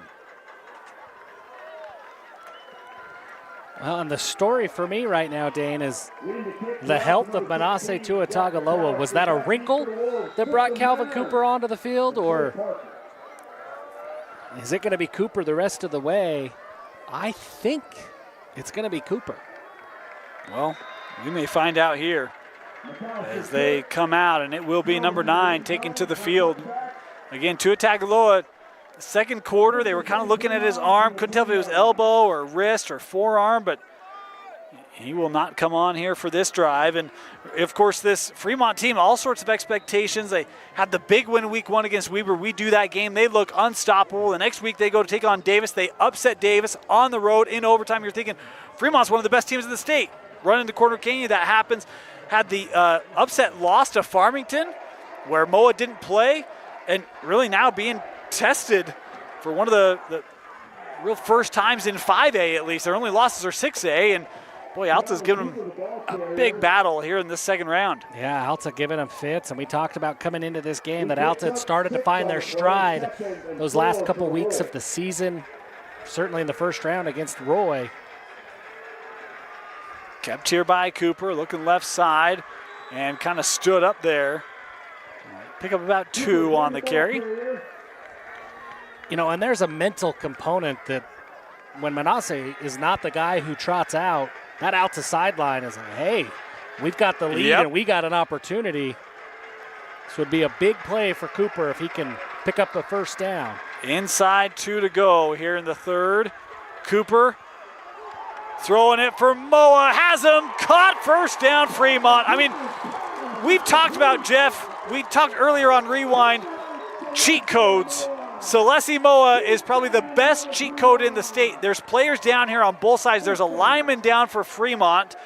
But for Alta, you've got, I'm going to call him their best corner in Riker Ellis, who's been matched up on Moa all game. Moa came down on top of him, so you got injuries here on both sides as training staffs for both sides coming out to have a look. We'll step aside, injury timeout here at Fremont High School. We'll be back. Have you ever wanted to get $2,000 more for your trade-in? Well, now you can with the power of 3. 1. Go to kbb.com or kellybluebook.com. 2. Put your VIN number and your miles in and get the value on your vehicle. And 3. Get into Generous Auto in the Sandy Southtown Auto Mall, where we're giving you $2,000 more than KBB for your trade-in. GenerousAuto.com, Sandy Southtown Auto Mall, creating smiles for miles.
Welcome back, and disappointing news for Fremont fans. They actually called that play back. There was a holding penalty, and I apologize. I didn't see the flag. The official made the call after we had gone to break. The Fremont player was able to walk off. Meanwhile, for Alta, you could see Riker Ellis had to be helped off. That's a big loss to this Alta secondary, as it will be third down. And set up a screen here for Burton. He'll pick up a couple yards, but not the yards needed. He'll bring up a 4th and 10 here from their own 20. Good job by Cooper in the face of pressure just to get rid of that ball, much less complete it for positive yards. But the Alta defense, they know what they need to do on 3rd and long. They get the stop. Coach Tua Tagovailoa will bring on the punt team here. Alta has an opportunity to make this tough. Yes, they do, and set up to get good field position as well. As we're inside a minute here in the 3rd quarter. As this high kick, fair catch, and they'll back away from it, take a Fremont bounce, and be downed at the 35. Good punt and a big opportunity now for the Fremont defense to pick up a big stop, really help out their backup quarterback and their offense. It's been all Alta offense here in the second half. It's a big opportunity. You look at guys like Shepard and Masters, Moa from that safety spot, somebody to come up and make a big play. First down, Alta back to the ground. Pagel, that right side, picking up 3. He only had 292, maybe 242. I don't know. I can't read my own handwriting coming into this one. And he's well over 100 tonight. Yeah, he's played really well tonight. As that will do it for this 3rd quarter. We head to the 4th. The Alta Hawks eyeing an upset from the Friendly Skies. We'll see if they can pull it off. 12 minutes away from doing so. We'll be back with the 2nd round of the 5A state playoffs after this. Turf and Vine is a modern American steakhouse with premium cuts of beef, sustainably farmed poultry and seafood, plus house-made desserts. There is something for everyone. Create an evening to remember at Hoof and Vine.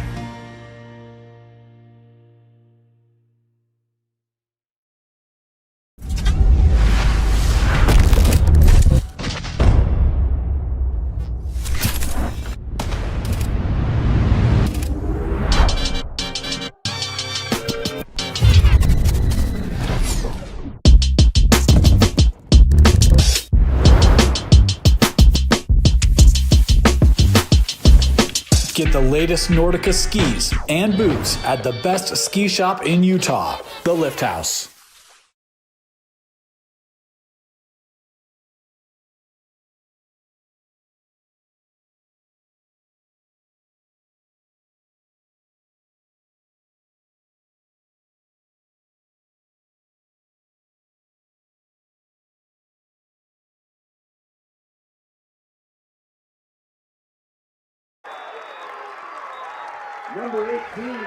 My goodness.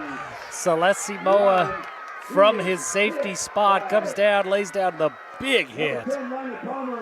And that's what this Fremont defense is going to need. You're going to need big plays from your best players, especially here on a 3rd down and 8.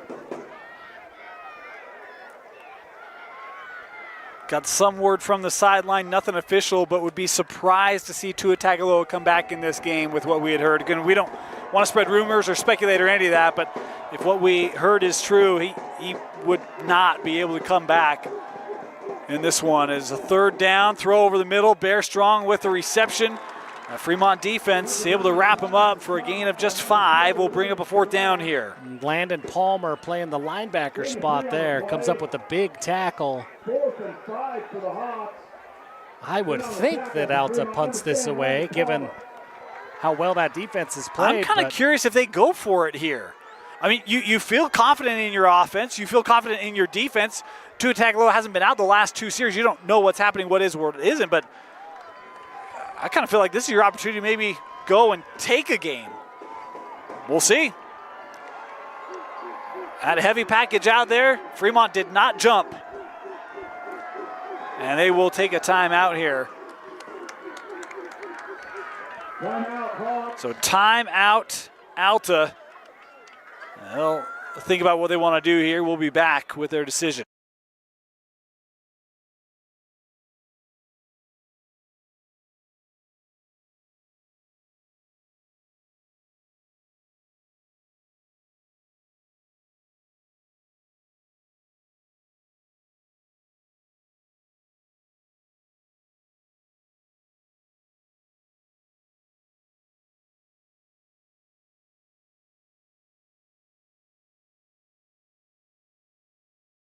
Welcome back.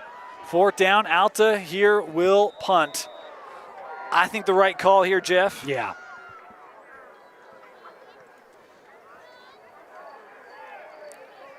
As that will be down to the 23, maybe the 24. 24-yard line. 10 minutes, 19 seconds left to play. I mean, no matter who was playing quarterback. Well, Oh, wow. 5's coming out. See, this is why we don't speculate, right? Like, because it makes Dane look really dumb. Here he comes. He's tough, man. He is tough. Tua Tagovailoa coming back out here on the field. And I think given like, he's got to be on the field for you to come back in this game.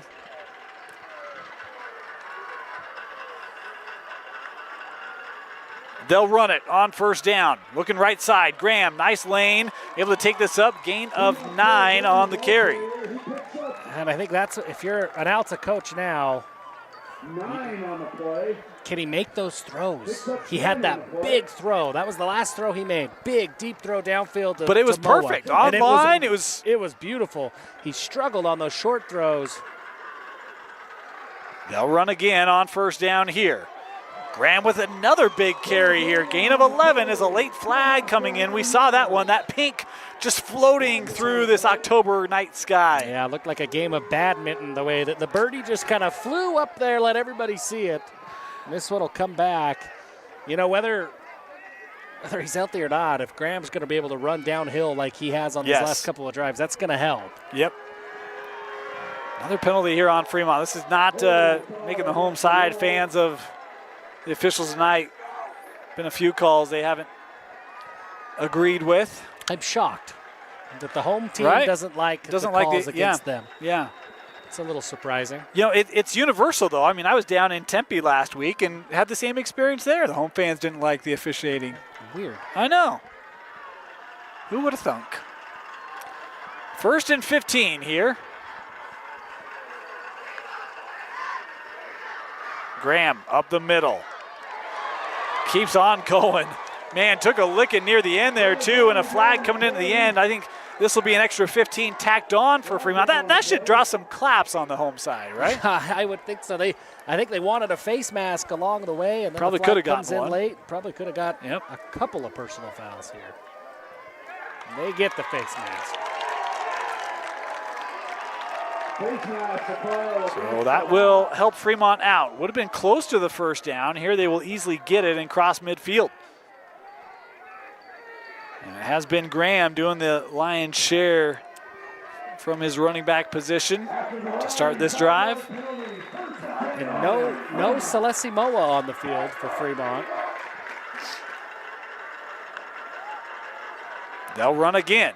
Graham slips through one tackle. He's got a lane. Graham 1st down inside the 35 to the 33. Boy, he is just inches away from breaking these runs for 6, Jeff. Every single time. Look at the way that he plants that foot. And when he decides to go upfield, he doesn't mess around. He goes north and south quickly.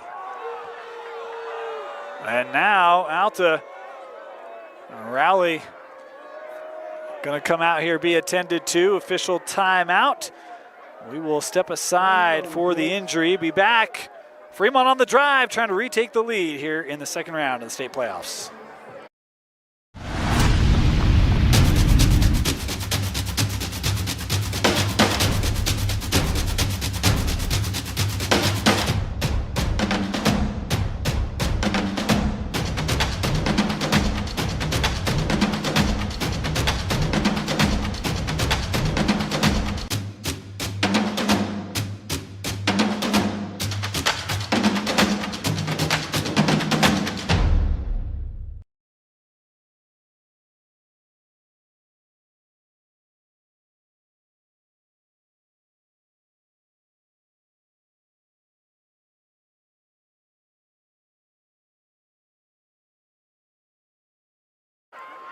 Welcome back. So Rowley having to come off for this first down play. Fremont from the 32-yard line.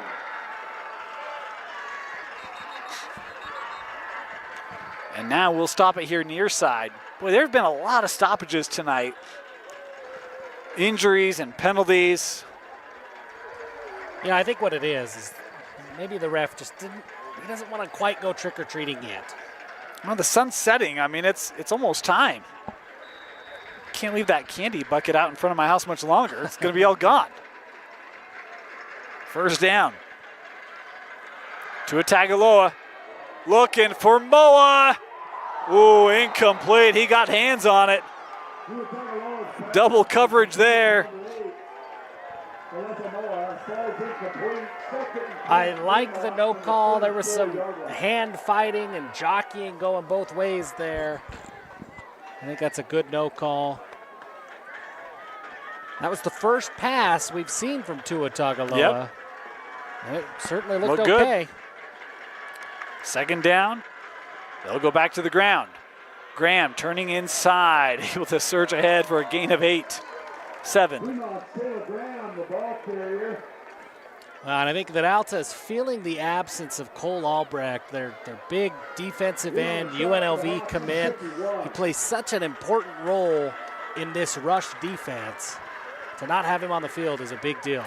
He's a rebel with a cause. Eh? Well done. Yeah.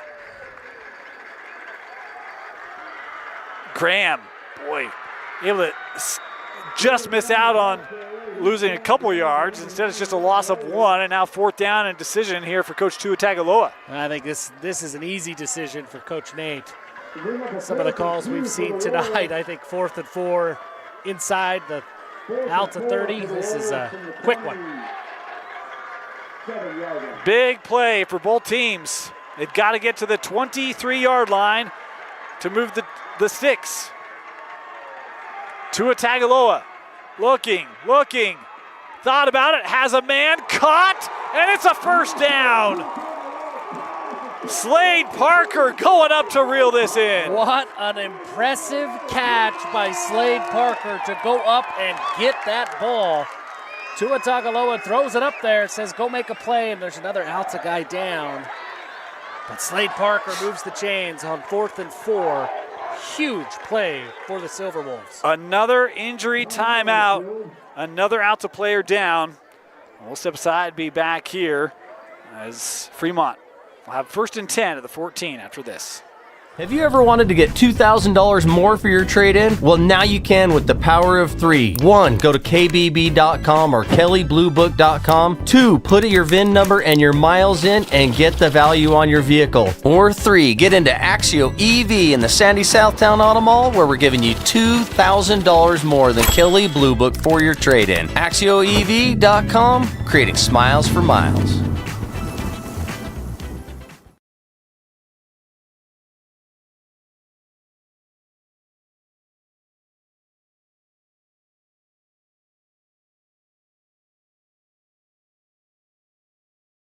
Welcome back. If you've listened to Jeff and I do calls, you know, Jeff you're a northern guy. You live up here.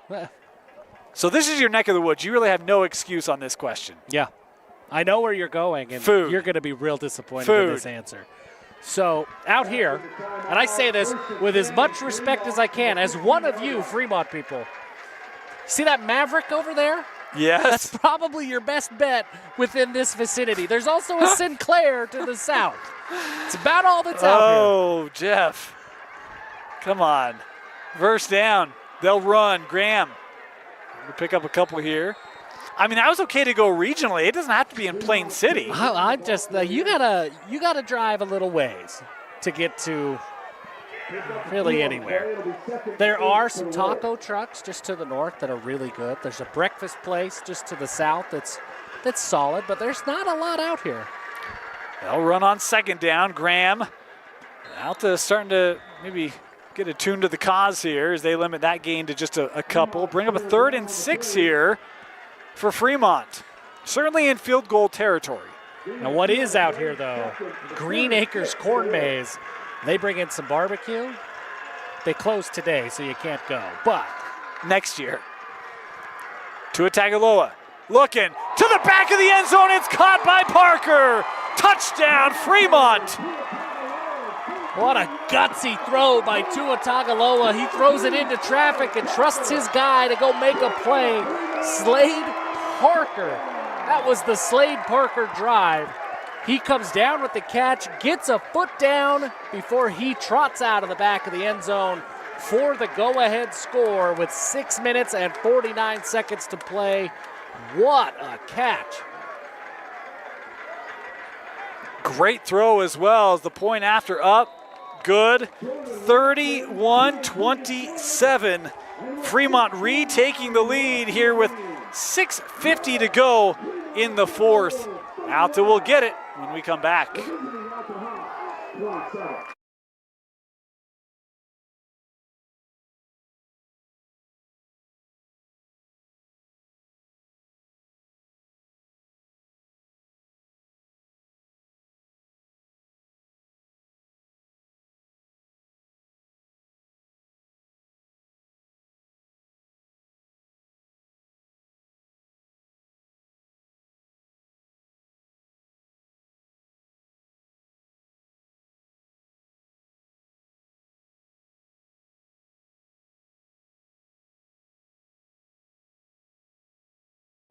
Welcome back. Alta set to receive this kickoff. Trailing. And here's a note, game in the 5A state playoffs. Woods Cross has defeated Olympus 13-6. That game was 46 in the regular season. Yeah. Olympus did a great job defensively against Woods Cross today, but too much for the Cats as Woods Cross advances to the quarterfinal. Woods Cross, they're not a team you want to play when it gets cold. They play physical football. Yes, they do. So it'll be a touchback off the kickoff. And I feel like I've let down my people out here. If I could extend the Fremont boundaries a little bit, there's a Burley Burger. It's great. Yeah. But you got to drive a little ways. The from curds here. are good there. Yeah, it's really good. There's a West Side Pizza that's out around this area. I think that's a chain, but it's new to Utah. It's good. Alta will run on first down, and not much room there. That blown up in the backfield. That was Christensen again, number 44 on that tackle. He's had himself a whale of a football game Yes, he today. has. A loss of one on the play. And really, Alta, when they've been able to be on schedule, the offense has been great. When they've gotten behind schedule, It's been tough. ability to dig out hasn't been consistent. We'll see if they can do so here. Just a loss of one. You can certainly manage that. They got to hurry here. Brown looking down the field, has a man. It's Morton with the reception. The first time Evan Morton has stretched the field, and that's a big play across midfield. This is a dime from Tucker Brown. Hits his receiver in stride in double coverage, and Morton comes down with it. That's exactly what this Alta Hawk offense needed. Ball spotted near the 43-yard. So Alta in business.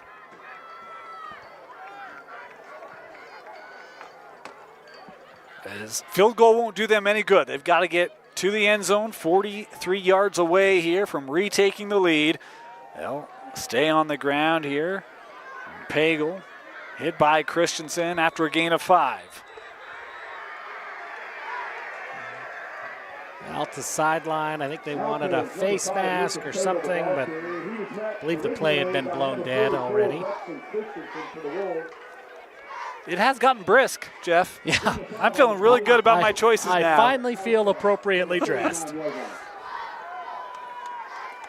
Second down.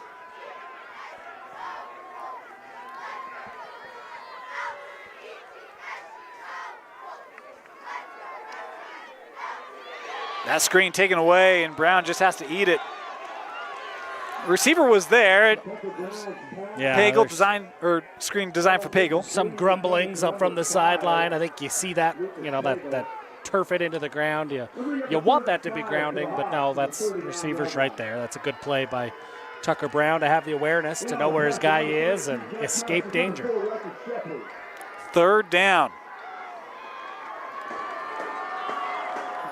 Apologies, that clock stopped with 5 to go. Pagel right side, big hit. Well, that's a big play coming up by Riker Shepard. We talk about his game tonight, Jeff. He's been great. He has been great. It got started on that first drive with the fumble recovery. He steps up huge here. And really no decision to be made. This is a quick 4th down go decision. But man, a 4th and 5, 4th and 4, this is a huge play. Huge play. And look what formation they're coming in. No surprise here.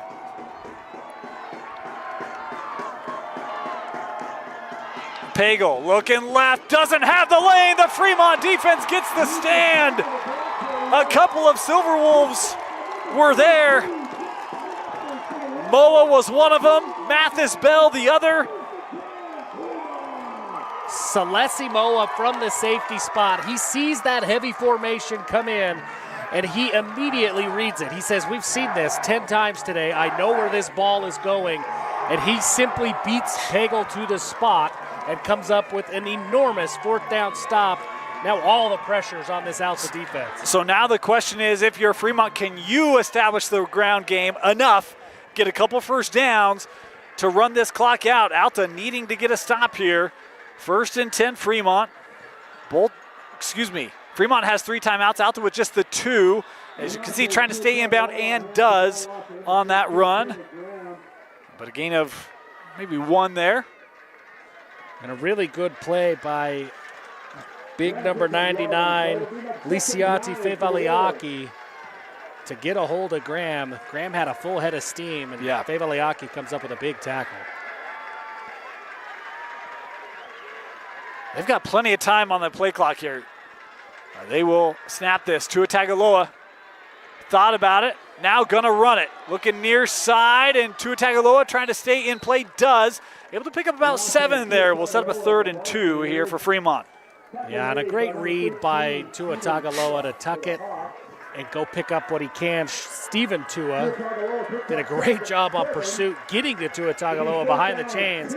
Now it's a 3rd down and 2, and here you see Fremont huddle. You haven't seen this very much tonight, but they are going to slow down.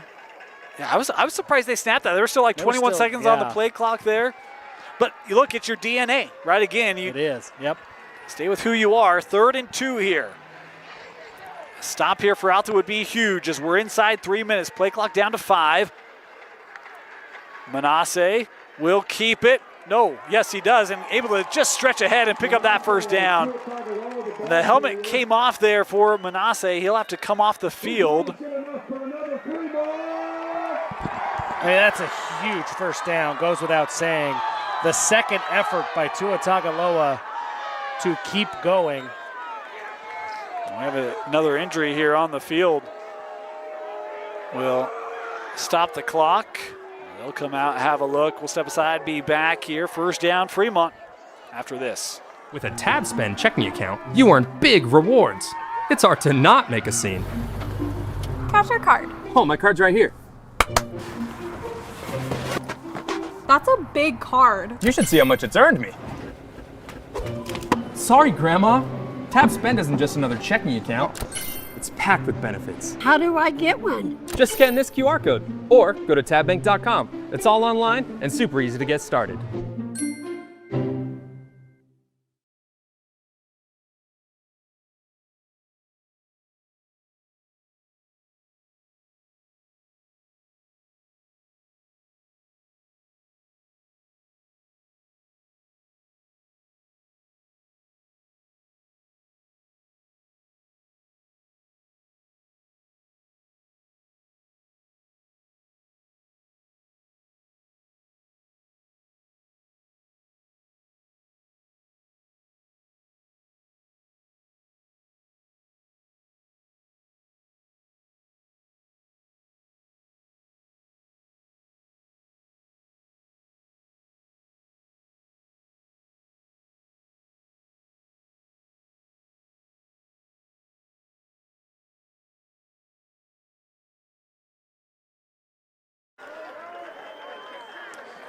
So the injured player there was Newsy. And Jeff, you've talked about how big he's been up front for Alta on both sides.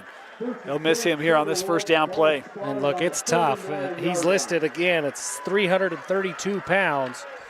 It's tough to go both ways at that size, and you hate to see him go down with the injury. Well, the reality is they just started the clock, and that play clock at 40. So again, Fremont can take a lot of time off here. Is 2.5 to go in regulation.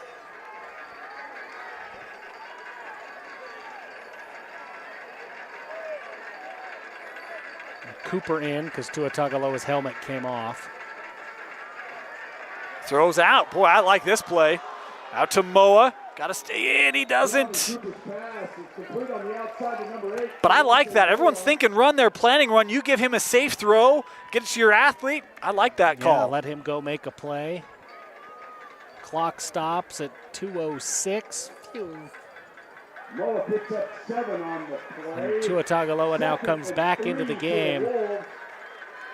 Alta with just the 2 timeouts, really 1 first down makes this really, really tough to do. Yes, it does.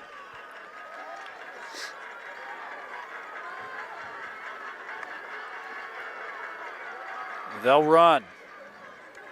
And close to that first down. I think Chase Blanche might be just short. And timeout taken here by Alta. They'll use their second with 1:58 to go. Timeout Alta. It'll be third down for Fremont when we come back after this. For over 25 years, Tiburon Fine Dining has been one of Utah's premier restaurants. Their award-winning contemporary American cuisine in a warm and friendly setting makes for the perfect night out. Make your next night out special at Tiburon Fine Dining. Hoof and Vine is a modern American steakhouse with premium cuts of beef, sustainably farmed poultry and seafood, plus house-made desserts. There is something for everyone. Create an evening to remember at Hoof and Vine.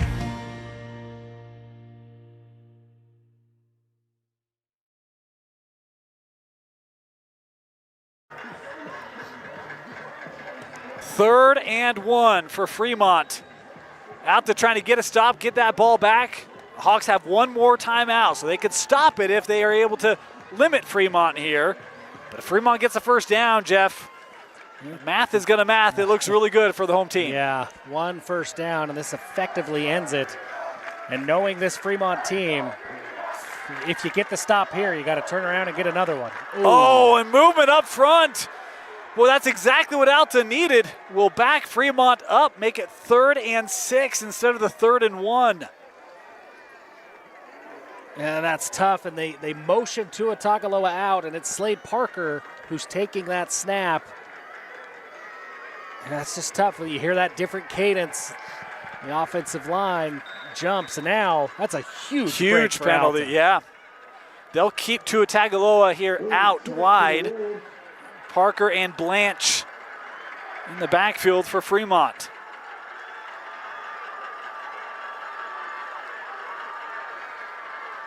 Parker running near side, trying to get the edge, turns in, tripped up, going to get the penalty yardage back, and that will be it as Alta now will take their final timeout. 1:50 left on the clock, and it will be 4th and 2. I mean, no question what's happening here, right, Jeff? I would be really tempted, if it's me, to try to pin him deep and make this a long field. But knowing what we know about Coach Nate, I don't even think that's a thought at this point. 2 yards for the win, you feel really confident in your guys. I think for me, if I'm not a coach, no one's given me an offer to be a coach. You all probably know why.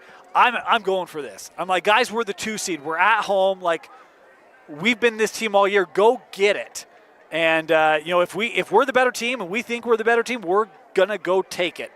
And I think that's kind of the mindset they've had all year.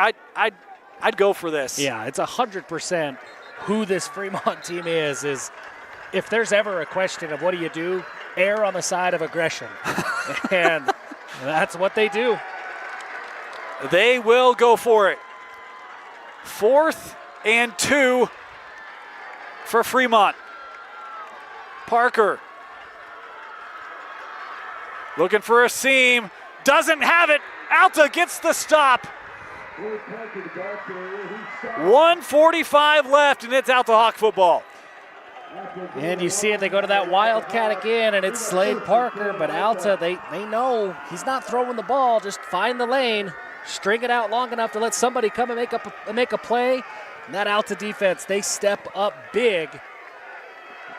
Now 1:45 left and no timeouts. So it will come down to this Fremont defense. And if you take out Corner Canyon, because they're Corner Canyon, the most points Fremont has given up in regulation this season, I think, is 30 to Box Elder. Wow. Alta would have to break that to win it.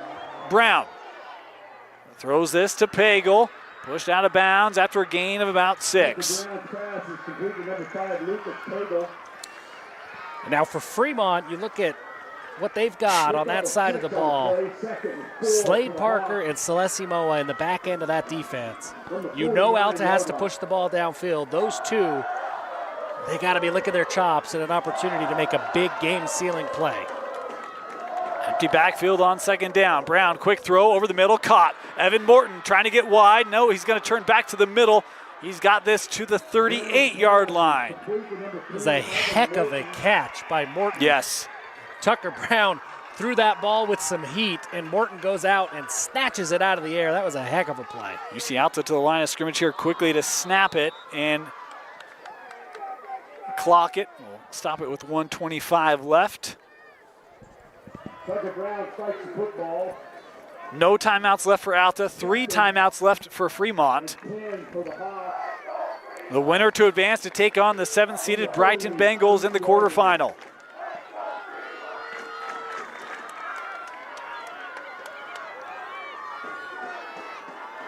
Five wide here again.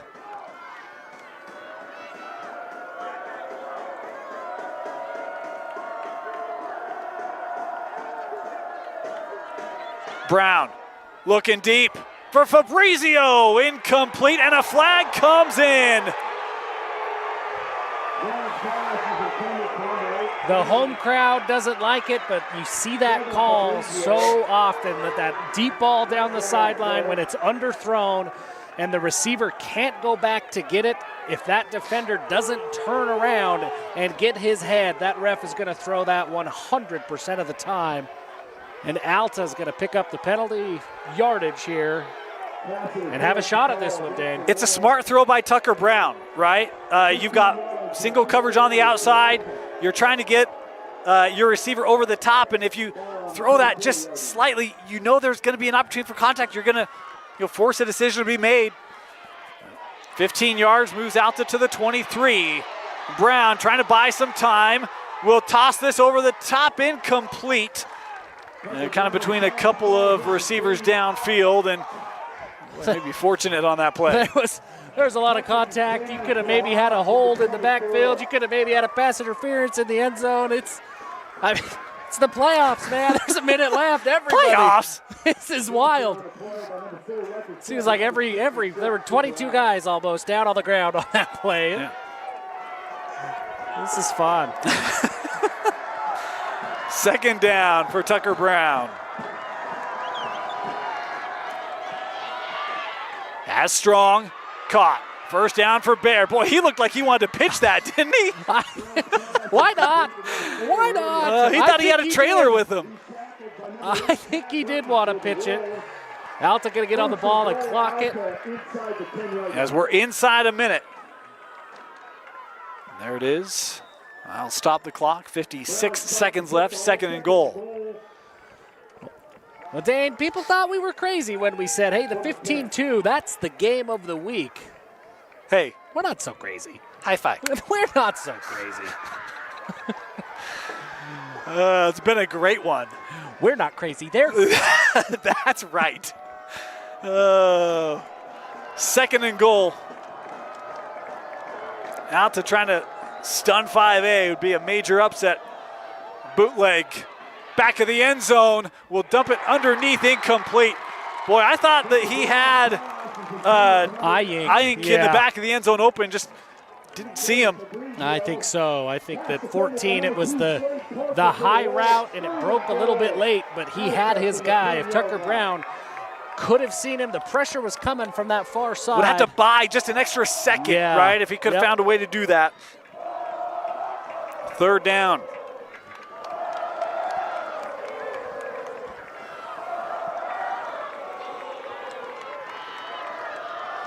Trips to the bottom of the formation. Brown. And that is should have been intercepted. It was not. Bear Strong thought there was contact there. That was nearly a pick 6 for Fremont, as you had Tristan Mann making a break. And Alta lives for another play. Yeah, Tristan Mann could have come up with this one. Slade Parker from that safety spot. As we look at that replay, 2 Fremont Silverwolves saw 6.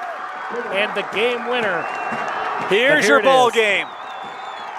Fremont trying to cheer on their defense, and they will take a timeout as they want to make sure they are all set up for this one.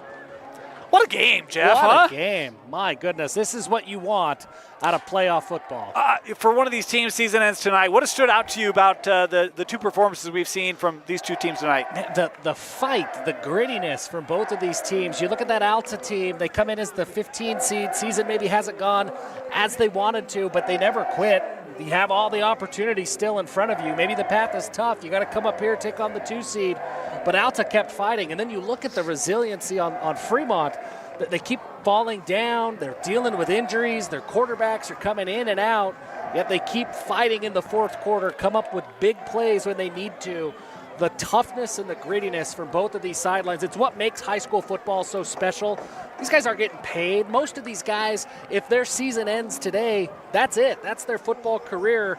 And they're out here putting it all on the line so that we can be entertained. I mean, what an incredible display of toughness from both of these sidelines. I've been really impressed with the Alta run game tonight. I think it's been huge for them in this ball game, and I love the balance that they've maintained. And for Fremont, you talk about the resilience. That was my thing too, right? Hadley's not going tonight. You've got Tua Tagovailoa in and out. You've got guys dinged up. It's been a great battle. Here you go. 4th and goal. Last chance for Alta. They'll motion Pagel out. Brown looking to the end zone. Incomplete, and a flag comes in. Yeah, you take a look at the replay. Tucker Brown, first route wasn't there. He comes back to the other side of the field. There's a lot of contact, but there's a lot of contact. I feel like both are looking for the ball there. Officials are talking. They both have, opportunity to be watching that play. I'm waiting to see how they come out of this. I felt like the defenders there trying to make a play on the ball. We'll see.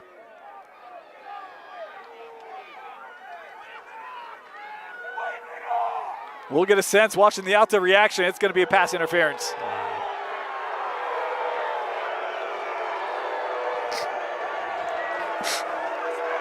I'm with you, Dane. That felt like you had 2 guys going for the football. A lot of contact going both ways. It's going to break Alta's way. That one's tough to swallow if you're a Fremont fan. Here's the thing. There's no automatic first down on that. So it's 4th down from the 5. Brown looking to the end zone. Incomplete. Evan Morton was the intended target. Look at the coverage by Tristan Mann. He did get his hand in there. I was wondering if he did or not. Show that again. Show that replay one more time, and Tristan Mann makes the play. Because Morton's open. This is a good throw. That late swipe, there you have it. Wow. What a play. That's a heck of a play by Tristan Mann. That ball is caught. He comes in with the arm swipe to break that up. Number 12 with the play of the game. I remember he nearly had that interception. Yeah. Right? Had that goodness kind of bounce out, and he ends up making the game play. Resiliency. Absolutely. That's what both said about Fremont. That was tough because Alta got on the ball quick. Yes, they did. As Tua Tagovailoa runs it here. No timeouts for Alta. That will do it. Boy, it was a gutty effort by the Hawks on the road. The pass interference gave them the 4th and goal from the 5, and Fremont able to make the defensive stand, Jeff. Yeah, just really the discipline. I could not be more impressed with the way that Fremont got set. The Alta gets back on the ball after the penalty. They go quick. They know that they still only got one shot, and I think their hope is that Fremont is not ready for that. But Fremont, and especially Tristan Mann, they're in their spots. They know what they're doing. They didn't get rattled, and they're there, and Tristan Mann is there to make the play of the game to seal this playoff win for the Silverwolves. The 2nd-seeded Fremont Silverwolves will advance. They'll be right back here in a week to take on the 7th-seeded Brighton Bengals as Fremont defeats Alta 31-27. Thank you so much for joining us. What a fantastic game tonight. This Alta team, love the way they closed out the year. Love their fight tonight, their battle. Boy, they had them that close, but they come up just shy here in the second round of the 5A state playoffs. We'll have more playoff action for you next week. We'll also have semifinals, championships. You're going to want to stick with us on KSLSports.com as we take you all the way to state champions in every classification right here on KSLSports.com. Have a great night. We'll see you next time on KSL Sports.